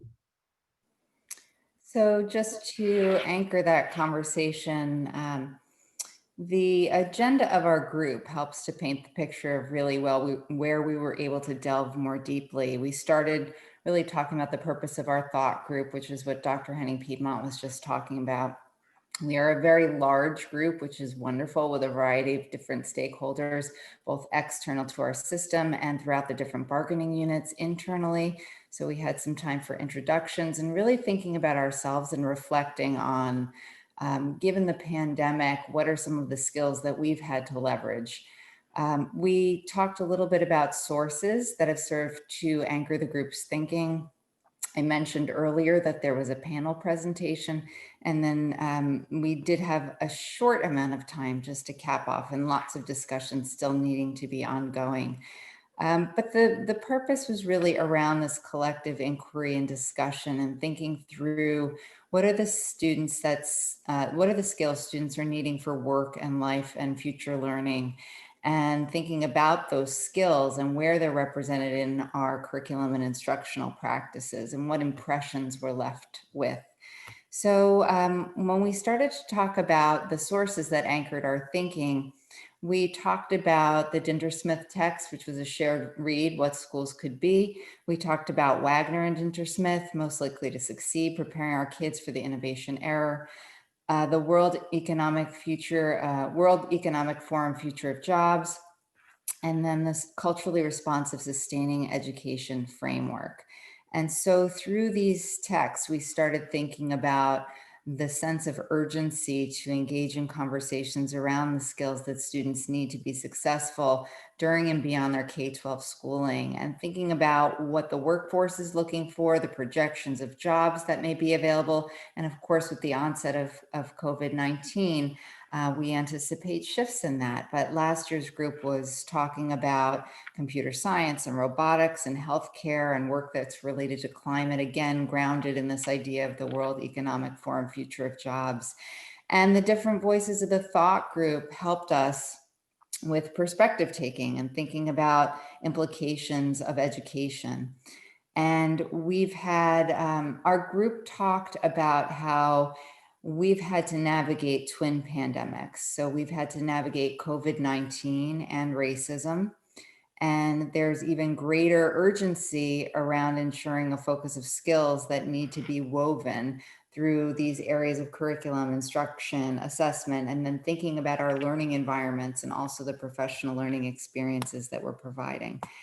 So I want to take a moment to thank our panelists. We had two students, Arlo Heitler from Hastings High School present, Amelia Goldberg from Farragut Middle School, our teachers, Gina Bellavia, special education teacher at the middle school, Maria Gunther, first grade teacher and team coordinator at Hillside. Katie Paz, World Languages Department Chair, was having some technical difficulties, so unfortunately did not get to share, but was very generous in giving of her time and her willingness to share her perspective. And then, of course, we heard from some administrators. We heard from Amy Kazis, principal of the elementary school, Laura Sullivan and Tesfa Stewart, Director of Special Education, and the Assistant Director of Special Education. And we heard some very transparent, authentic challenges that people have had to navigate in their various stakeholder roles as they are navigating the landscape of education. So it's a very uncertain time. We talked about changes that have been experienced, and through the panelist presentations, we really got to think a little bit more deeply about the skills that they've learned and what's needed to be emphasized. So, you know, we've begun our discussions thinking about the implications for life after the pandemic, what we've learned, what we need to pay attention to, and then what are the most important social and emotional and academic skills that all children will need from the time that they enter the Hastings schools until the time they exit. So that's really a snapshot of what we spent our time on in our first session, with the bulk of the session really being for the panelist presentations. So the intersection between the work of the thought group and sort of the next phase has to do with, you know, how high performing school districts look at themselves from the standpoint of this question. What is the relationship between the skills children are learning in our schools to those needed for success in future learning, life, and work? It's a critical question for a high-performing system like Hastings to ask itself. And if you remember, going back a year, it was one of our Board of Education retreats. The facilitator, Dr. Martin Brooks, sort of phrased the question for us. You know, are we a high-performing school system, or are we a system with high-performing children? It's still a very relevant, you know, question to ask, even now, where a tremendous amount has taken place. Our world in our global landscape is different, and different is an understatement. Routine tasks are automated. Even white-collar professions have been disrupted and continue to be disrupted. Content is ubiquitous. And this probably won't be the last social disruptive force, this pandemic, in our lifetimes. A common concern expressed by those outside of public schools, and you know, Melissa mentioned two texts that we've read and we frequently reference, What School Should Be by Ted Dentersmith, and then Most Likely to Succeed, Preparing Our Kids for the Innovation Era by Tony Wagner and Ted Dentersmith. They take a look at the education system from the standpoint of, public education is a system that, in general, and aren't talking about Hastings, we're talking about public education in general, is built for an economy that no longer exists. How should then a school system look that understands a statement, a very important statement made by Prime Minister Justin Trudeau a couple of years ago at the World Economic Forum? And I quote, "The pace of change will never be this fast, and it will never be this slow again." This is important because it's part of the narrative that authors like Dentersmith and Wagner and others and futurists who really do have a sense of the ways in which school systems operate very differently from how the rest of the world operates. We are preparing children for future learning, for life and for work, where most of the jobs that the average elementary school child will have don't currently exist. Industries have been reshaped, they've been redefined, disrupted, and some have been driven into extinction. It is predicted that elementary children will have between 15 or 20 careers, not just jobs, careers in their lifetimes. The metric for success has changed, and how we define success and what the school system adds to a child's sort of trajectory. According to Tony Wagner and Ted Dentersmith, and authors that I mentioned of Most Likely to Succeed, students who only know how to perform well in today's education system, get good grades, test scores, and earn degrees will no longer be those who are the most likely to succeed. Thriving in the 21st century will require real competencies, far more than academic credentials. So in order for our school system to acknowledge this reality, we have to engage in a strategic planning process that involves a sustained community conversation anchored by a collective vision that articulates the community's aspirations for all students in what will become what's described as a portrait of a graduate. And this portrait includes success skills and habits of mind for graduates. And habits and minds are just an approach that students use to figure out the world. And they ask themselves questions such as, who's telling the story? Whose perspective is being represented? Why is this important? Is it relevant? If you change something, what's the possible outcome? And these habits of mind become a part of, barnacles like attached to something at the bottom of the sea. They guide students in their inquiry and their learning and understanding about the world, and as they process information and content, and with the expectation of fully understanding and applying what they're understanding to solve real problems. And all of this happens, as a child develops this sort of mindset from the time that they enter Hastings schools until the time that they exit. And these success skills are defined through competencies and dispositions needed in the 21st century, which, by the way, we're almost 2 decades into this century. These success skills and habits of mind encompass both academic and social emotional skills, which are not just good to have, but they really are essential for children to thrive and to survive in the world that has sort of formulated now, that then continues to change and reshape itself. And some of those skills needed to thrive and survive won't be, unfamiliar to you. And they're frequently a part of the list, no matter who if you Google these or you're looking for 21st century skills or definition, you'll come across these. Creative problem solving is pretty frequently mentioned. This notion of being adaptive and agile or nimble, and we've certainly seen that quite a bit with regards to whether we're in a hybrid model or a remote model or whatever happens to change. There's this constant need to be able to do that fairly quickly and solve the problems that could potentially be barriers for success around that. Civic literacy or responsibility is really critical for understanding the world and figuring out how to participate in it and also how to contribute to its improvement. Critical analysis, resiliency, perseverance are also that collection of social, emotional, and academic skills that, if you're a school district that's engaged in this sort of strategic planning process, this is more or less a part of your portrait of a graduate. This collection of skills then becomes our portrait of a graduate, whatever those skills are. And they serve as, according to Ted Dentersmith, our North Star that guides preparation for future life, work, and learning. The foundational work for this process, I'm engaged in a conversation now with Patel for Kids, which is the organization that also includes the Partnership for 21st Century Learning, as well as Ed Leader 21.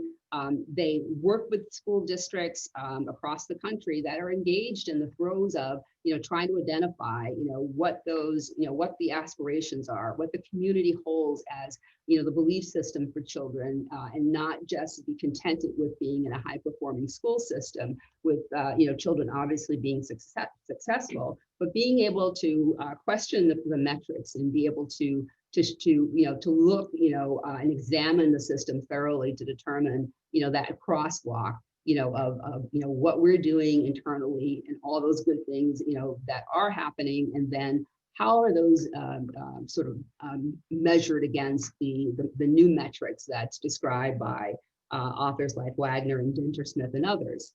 And so the plan is to continue to engage in a conversation with Battelle for Kids, bring forth a proposal to the board and a presentation to describe, what those steps are with regards to engaging in this process of, coming up with a portrait of the graduate, and that work that takes place with lots of stakeholders in the community.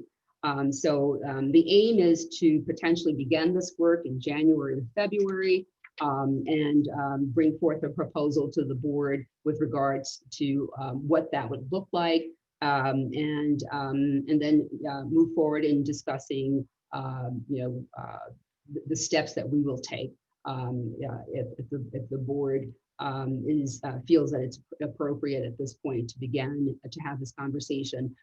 We won't always be in the pandemic, and in a sense, it's good to have hope in a sense that there is life beyond this, and to start building upon and gaining momentum during this time is probably something that will bring will focus us on something other than the pandemic. Thank you. Yeah, I will just share a couple of thoughts. I mean, this is kind of stuff that we hired you for, Valerie. This is kind of stuff that we hired you for, Melissa. Certainly wasn't to manage a pandemic. Get a crash course in how to use technology and all sorts of somewhat interesting, slightly bizarre, and sometimes productive, sometimes unproductive ways. This is why I ran for the board. I didn't run for the board to go through minutia business items, which honestly drives me up a wall. And what I would say to the group, to Valerie and Melissa, and the students and the kids and us as a board and us as a community is, this is our time to think big on these sorts of topics. I mean, I see it in the business world all the time. I mean, we already are seeing, the nature of college education is going to transform in the next decade. It just, the value proposition isn't there anymore for it. It's a luxury good to the tune of, $500,000 that's not paying off anymore. I mean, and the primary and secondary schooling, it's going to happen to as well. The dinosaur is dying, and COVID is killing the dinosaur even more. It's making people realize that the way we've structured education doesn't work. We've all kind of known it. The Dintersmith and Wagner books pointed out, we've all kind of known it.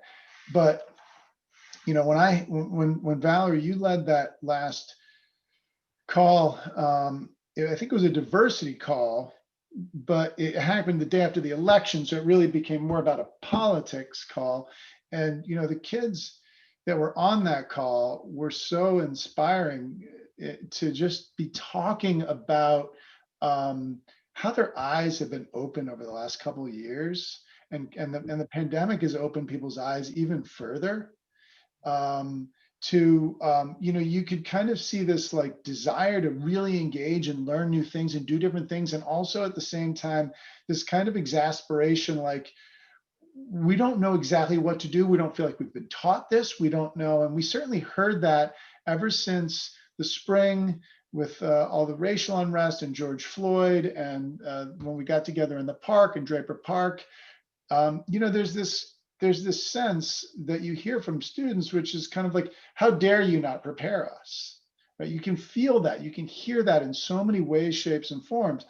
And without getting into who's at fault, it's a broader cultural, societal thing going on. And whereas maybe 5 years ago, you could say, yeah, how dare you? And say, well, we kind of just didn't have our act together. Like that excuse is getting less and less credible. Like we have to get our act together now. And me personally, I get very scared of a world that is technologically getting much further ahead of us than the ethical, philosophical, civic minded mindsets that are going to be required to manage the quickening of technological advancements that we don't really, as a society. I mean, we think that the 20th century was a challenge to manage. This is like, it's going to be out of control. And the thing I'm so clear on right now is this old mentality of leadership, whether it's a business leader or a political leader or a school leader, as being the person, the sage on the stage, or the person who knows where we're going. That's gone. We don't know where we're going. We have to be the facilitators of the future, not the knowers. We don't know. And that's what was so inspiring about that call. And these kids, I mean, the way that kids talk nowadays, like I wasn't even thinking about this in my mid 30s. I wasn't thinking about this kind of stuff. And it's almost like it's a necessity. They're doing that because they don't have a choice. I mean, when you see, a girl sail across the ocean because she's irritated at climate change, it's like, none of us were doing that, right? I mean, you could say Gen X was like half asleep at the wheel, just looking to get a job, right?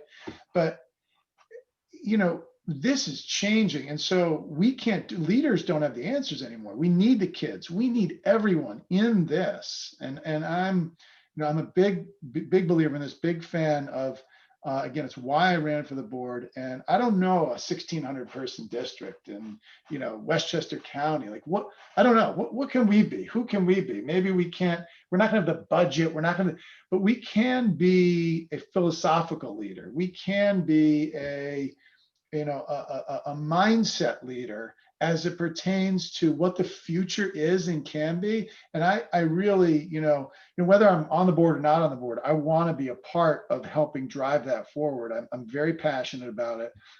So anything I can do to help, I certainly want to. And thank you for Melissa and Valerie for leading the charge, and for all the kids and the parents and the teachers and the administrators who are getting involved.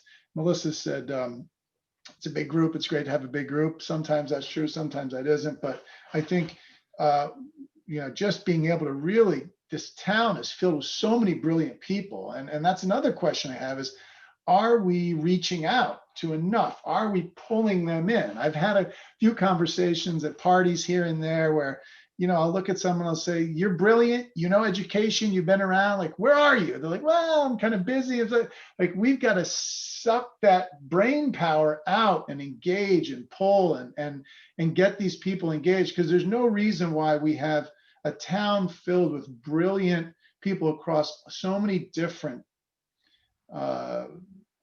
professions that don't either have the time, energy, or see an ability to engage. Like, let's be a shining star on the future of this new world of education, because that's why I'm here. So thank you. Thank you. Wow, Doug.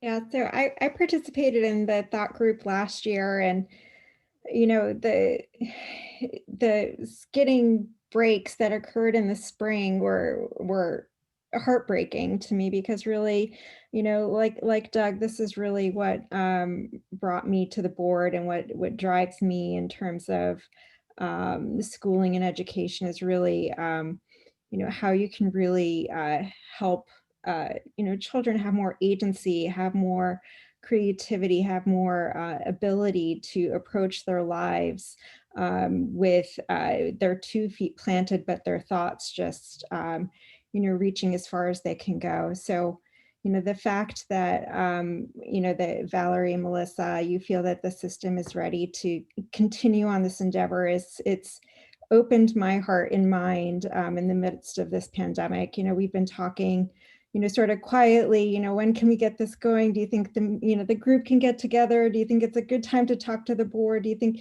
and I've been very hesitant because it's, this time is so stressful and so operationally confusing. And, but I agree, if Valerie is feeling that, that the community itself and the system can really have this as a armature to, as a structure to work together and to come together around really big ideas.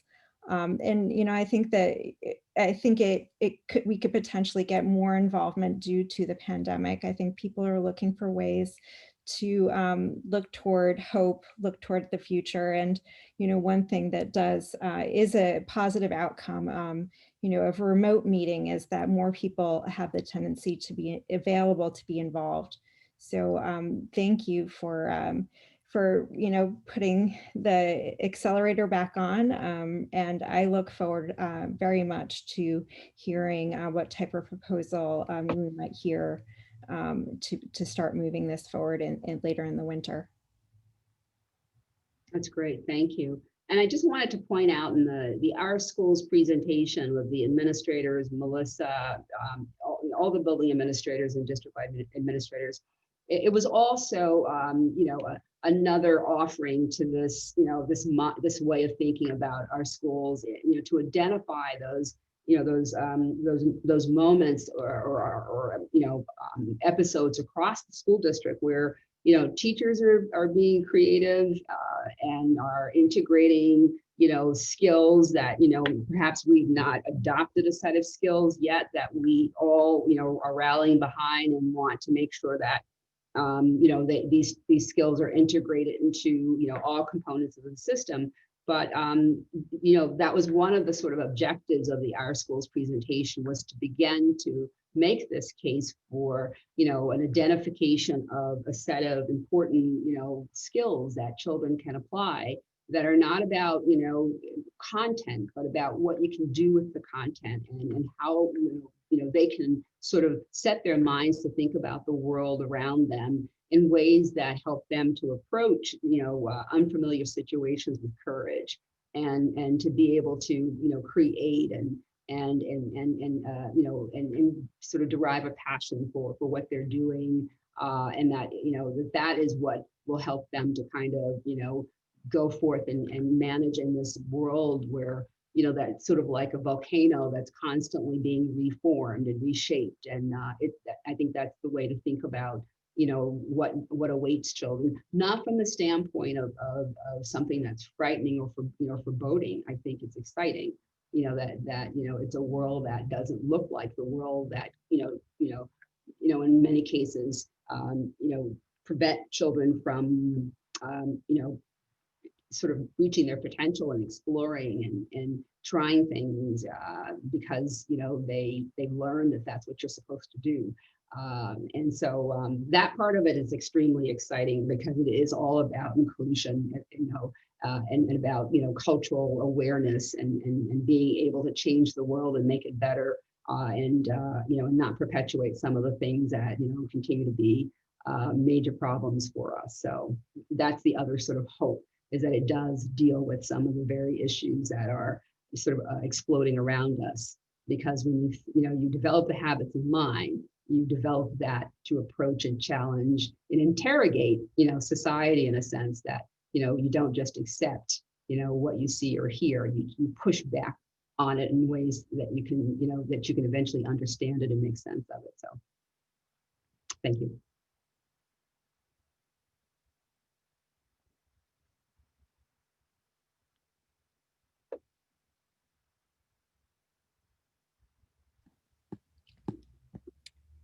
Yes, we can move on to the second public comment period. The second public comment period, if you could please use the raise your hand feature if you would like to participate in a public comment that is pertaining to any general district business. You could state your name and whether or not you're a resident of Hastings. And in this period, we're asking if you can please keep your comments limited to 2 minutes.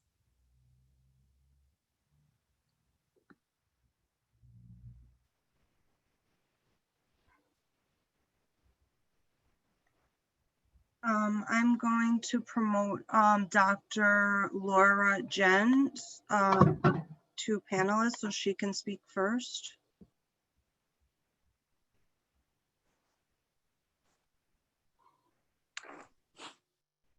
Hi, everyone. So good evening. First, I wanted to commend Dr. Henning-Piedmont and the rest of the medical staff for making these proactive plans for testing in a microcluster. I was on a recent call with fellow school physicians from around the area, and it's no understatement to say that this is enormous. A lot of other districts are really falling short here, so I really applaud your efforts. I did want to follow up on a correspondence that I had sent to your office. So we've now had multiple single cases in the district. And first, I'm really grateful to hear that the staff and teachers so far are recovering well. And it seems like thankfully all the students have remained healthy or have returned to health. So that's most important. Also, I'm very happy to see that consistent with experience and data around the country, it seems like there's not in-school transmission. So our mitigation efforts are definitely working. However, I did see in the superintendent's update on November 20th, you referenced some teachers being quarantined 3 times, and that's very concerning. So can you share what specific actions are going to be taken to better protect those students and teachers? Another question I had was, it seems like every case is really resulting in large number of people quarantined. So I do understand DOH contact tracing definitions. I'm just wondering what can be done to improve it. You know, for this latest case, could you explain how one staff member was in close contact with 3 different classes of students? And I know that the initial office case in Hillside was unique. But again, it was pretty alarming to hear that one person had close contact with 31 adults. So again, same question. I'm just wondering if you can share what specific changes are going to be made to prevent this from the future. Because as I've said before, you know, the current data shows that when outbreaks occur in schools, they're typically started and fed by the adults, not the children. So I'm hoping that at reopening, we could hear a little bit about specific plans to help keep everybody safe. Thanks again. Thank you.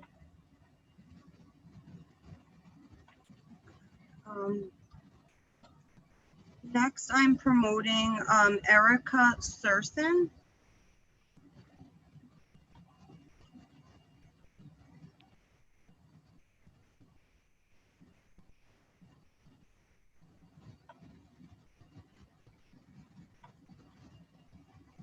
Erica, you have to unmute yourself. Thank you. Sorry about that. Okay. Hi, my name is Erica Surson. I am a Hastings resident. First, I want to thank everybody for navigating an ever-changing and very challenging landscape. I wanted to share that my comments are really in relation to the new year and to hopefully a time when the COVID rates stabilize again, similar to how they were in the summer. I have a 1st grader and a 4th grader at Hillside Elementary, and I'm concerned for my 1st grader. I feel in the grand scheme of things that she may fall through the cracks in terms of education and priority. She's only 6 years old and has had 8 months of kindergarten. And so essentially, I'm just asking that the district keep mining for opportunities to bring 1st grade in full time when the time is right and rates do stabilize again.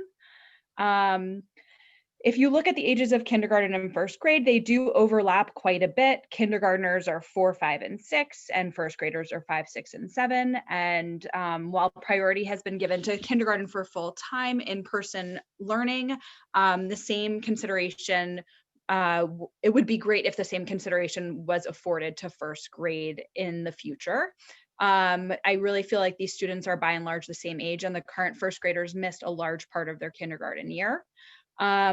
Also, when I think a little bit as a first grade parent about the fact that there's a portion of the first grade that is actually in full time, and of course for very good reasons, it just makes me realize that the number of first grade students who are in the half-day model, that there's even fewer of them that are not being prioritized. And so I just as a parent, it just bums me out, I guess. The easiest way to describe it. And then as I think about next year, I know there's no guarantee for full-time in-person school next year. I know that we can all remain hopeful, but I do feel like we just don't know what next year will bring. And even if school is full-time next year, if we continue in this current model, that would mean that my first grader will enter second grade after having only had 8 months of full-time school. And that's concerning for us. And then in the event that school is not full-time, I'm even more concerned because second graders will be third in line for prioritization of full-time school. So I just feel like she's sort of in this middle space where she's, first grade right now, but next year, if we're not full-time, she won't really have an opportunity because I think that kindergarten and first grade would be the priority. In any case, I do understand that it's been incredibly complicated, and I really do thank you all and support everything that you guys are doing. I'm just asking that this not fall off your radar as something to just keep in consideration as we move into next 2021. Thank you.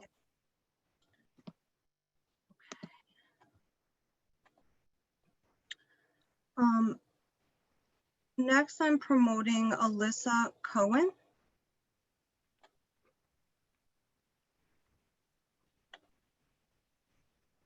Alyssa, you'll have to unmute yourself. Thank you.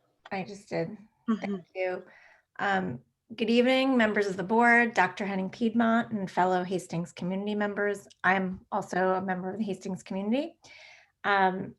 I've previously come before this board to advocate for opening our schools for full-time in-person instruction, particularly for our elementary age children.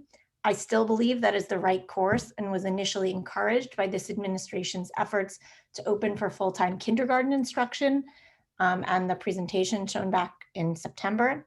I was willing to take a step back and let the evidence play out, but I'm deeply disappointed that we are now nearing December and still the only district in Westchester to not have at least K-2 back in session full time. We must keep on the path and get our children back in school, starting with our first graders. I echo the sentiments that Erica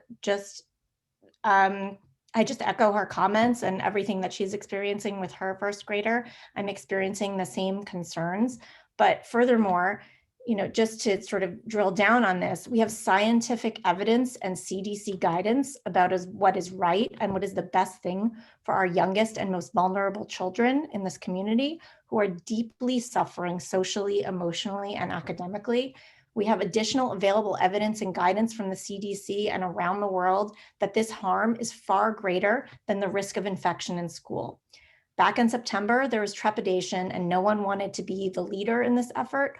Well, I'm here to report that not only are we not the leader, but we're the losers. And the biggest losers are our children who have no say in the harm being done to them. I'm a witness to the real-time effects every day in my own home and among my first grade son's peers. I'm on text chains with fellow parents who are desperate to ease their children's tantrums and sullenness from too many screens and lack of social interaction. There's no amount of outdoor playdates that can make up for the lack of developmentally necessary social interactions that happen at school for kindergartners, first and second graders. It is telling that if I ask my son who his friends are, he names children from when he was 4 years old, who he hasn't seen in 2 years. I am imploring you to keep moving forward and get our first and second graders into school full-time by January and to keep going from there. I would urge this board and this administration to read the volumes of material about the very real toll that keeping our children home is having on their mental health. The incidences of anxiety and depression among children ages 4 through 8, so ages 4 through 8, has skyrocketed. As parents and caregivers, we are bound by our love to heal and help them. And as elected officials and hired administrators, you have a professional duty to mitigate these disastrous consequences. I also want to address what this means in the context of the current surge and the various closures in the school district. I'm sorry, your 2 minutes are up. Can you wrap up your comments? Sure. If you don't want to listen to me, listen to the CDC director who just last week said that they do not recommend closing schools during the COVID pandemic and that schools are among the safest place that K through 12 students can be. So we're incredibly fortunate to live in a community that has all the resources to make this happen. And thank you to all of you for continuing to work towards that goal. And please, let's keep our eye on the prize. Our kids are the most important thing. They're the most valuable assets we have in this community. Let's protect them and let's keep moving forward. Thanks for your time. Thank you. Next we have Kate Rhodes.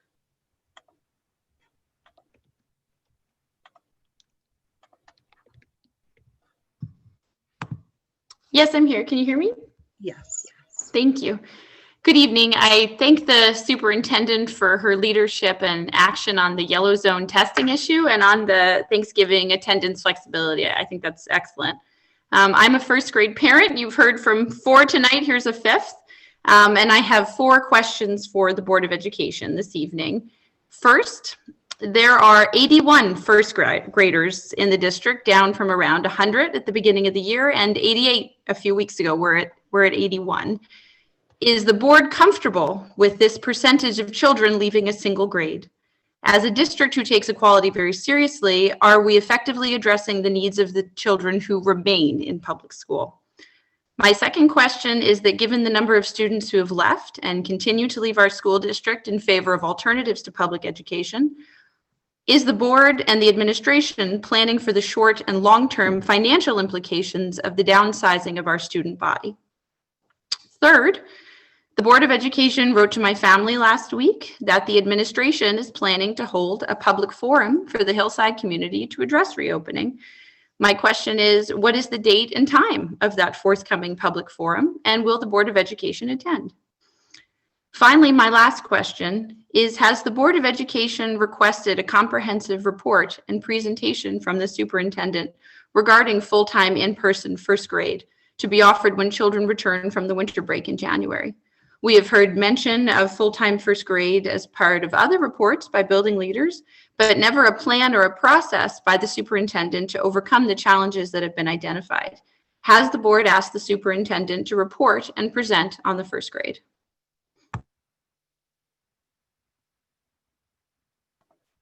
Thank you.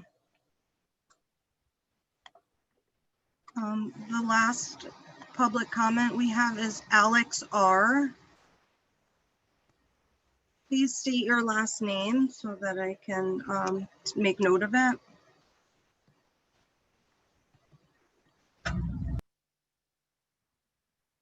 Yes, this is Alex Rabb, R-A-B-B. I'm a Hastings resident and a parent at Hillside. Well, thank you for the opportunity to speak with you tonight. I want to implore the administration and the board to develop a plan to reinstitute full-time in-person learning for first graders at Hillside at the start of the next semester. On September 1st, Dr. Henning-Piedmont presented the Board of Education with a remarkable plan to reopen all of Hillside that month. And that well-developed plan fully took into account and overcame several concerns that she's raised since then, including any concerns about the availability of space, involved the installation of barriers in classrooms, which per explicit DOE guidance provided full protection for faculty, staff, and children. With those barriers, Dr. Henning-Piedmont told this board, Hillside could, quote, certainly reopen fully by the end of September. Now, by the spring semester of this year, our current first graders who've been out since last March will have had less in-person schooling than any other grade. As you've heard tonight, there's evidence that the developmental and emotional impact of remote schooling on kids that young is devastating. My own 6-year-old has begged to be in school more. He has a phenomenal teacher and wants the ability to learn more with her. He also truly misses being with other kids. When we pick him up from AM and he walks by the kindergartners doing outdoor PE, he asks why he can't join in. As a parent, it's heartbreaking. I haven't seen opportunities for young kids to articulate these feelings to administrators, and I worry that these youngest voices are lost. What's especially upsetting is that this is unnecessary. As you heard tonight, there are only 81 first graders in our district, fewer than even the 95 in kindergarten, which thanks to its heroic teachers is already in person full time. Look, of course, closures like the ones we're dealing with at Hillside this week will happen, and they will continue to be disruptive, whether first grade is following the AM/PM model or fully in person. This is no more a reason to avoid bringing back the first grade than it is to put kindergarten back on AM/PM, which I hope we're not planning on doing. We have to have a plan for our youngest learners ready for the second semester. I hope that the administration and Board of Education will apply their demonstrated creativity, leadership, and problem-solving ability. What we heard, it was the reason you all joined the board in the first place. And all of this was so evident in the plan announced on September 1st to bring back full-time in-person learning for our youngest learners while there's still time for them to have a productive and developmentally appropriate first grade experience. So thanks a lot for your time tonight. Thank you. Thank you. That's all for public comments. Thank you, Melissa. Are there any comments from members of the board?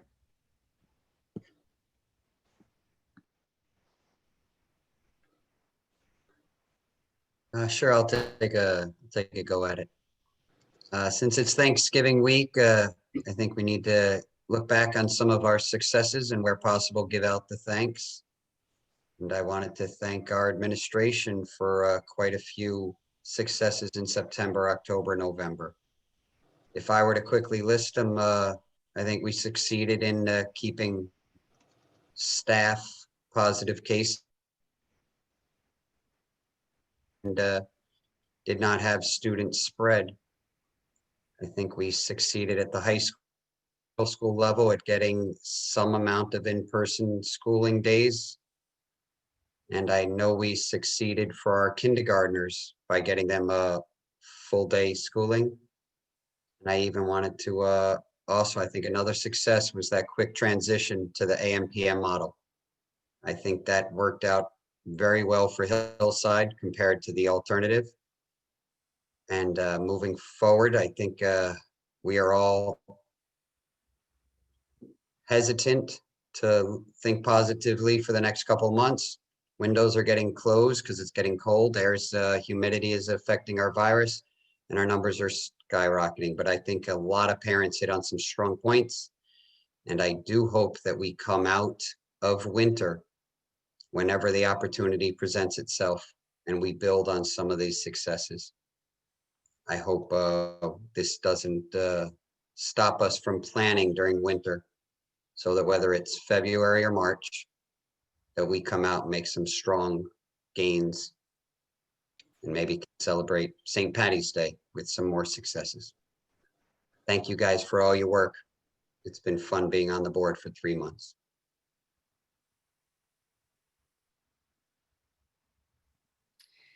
I want to just follow on Jeremy's words. And I was at a conference virtually at a conference last week, where among the keynote speakers were Anthony Fauci, Vivek Murthy, and Ibram Kendi. That was just the beginning of a large, similarly impressive group. And it made me think a lot about the multiple pandemics that we are all suffering pandemic fatigue from. It was very hopeful to hear Anthony Fauci be able to actually give a speech and not just give sound bites, and was very encouraging in terms of, it certainly made me be a believer and feel that there is hope at the end of this tunnel. I really felt like for the first time I could see a little bit of a light. But I think we have a long and dark tunnel ahead of us this winter. And I also want to thank everyone. This has not been an easy time. And I think it's going to continue to be hard until we get to that more hopeful time. I guess I want to also just hope that everyone can take some time this week. I don't know about any of you, but about midday today, I thought, oh my God, I am so glad this is a short week. And I think everybody needs a break and needs some time to replenish and to be able to dig down deep for the next several months. I want to thank everyone in the district, the administrators, the custodians, the staff, the teachers, the school board, for really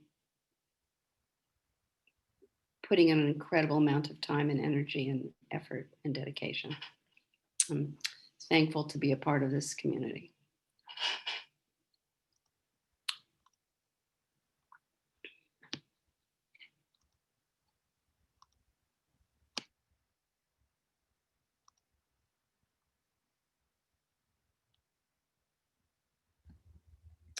Well, thank you, Jeremy and Jody. I also wanted to just acknowledge that while we've been meeting and throughout the part of last week and today, that 4 out of our 6 building leaders are on quarantine.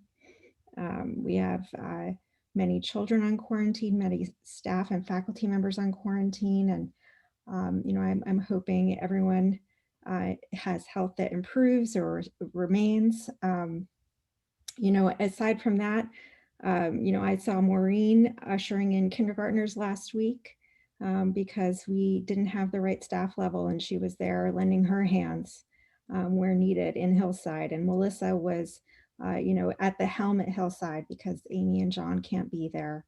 And Laura Sullivan's at the helm. And Drew is at the helm at FMS because Jennifer can't be there and Kevin can't be there. So, you know, in addition, I saw Patrick, you know, out delivering meals to students who are home remote learning, who deserve meals from the district. So everyone is just continuing to put in efforts on behalf of our kids. And aside from reading the district-wide book study text, 21 Lessons for the 21st Century, I've been reading Trust by Pete Buttigieg. I can never say his name. Mayor Pete. And in it, he says, society works best when we take its functions for granted.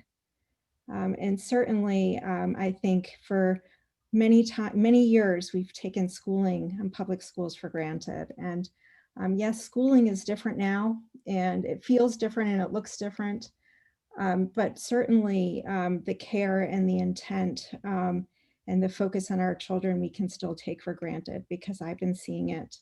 And I think we've been feeling it, even though it looks and feels different, it's still there. And so I hope all of you really understand that I personally feel that we deserve, you know, I want to share all the gratitude I have for you, Valerie and Melissa and Maureen, and for board members, for you, Melissa de la Barrera, and for all of our staff, our nurses, our teachers, everyone, parents and students who've really continued to ride through this uncertain time.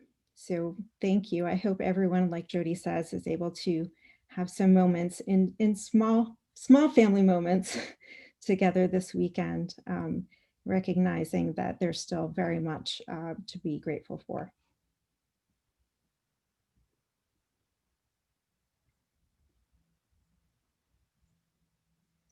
Is there a motion to adjourn the Board of Education meeting? Moved. And a second? Second. All in favor? Thank you, Happy everyone. Thanksgiving, everyone. Happy Happy Thanksgiving. Thanksgiving. Thank you, everybody. Enjoy. Be safe. Bye. Bye-bye.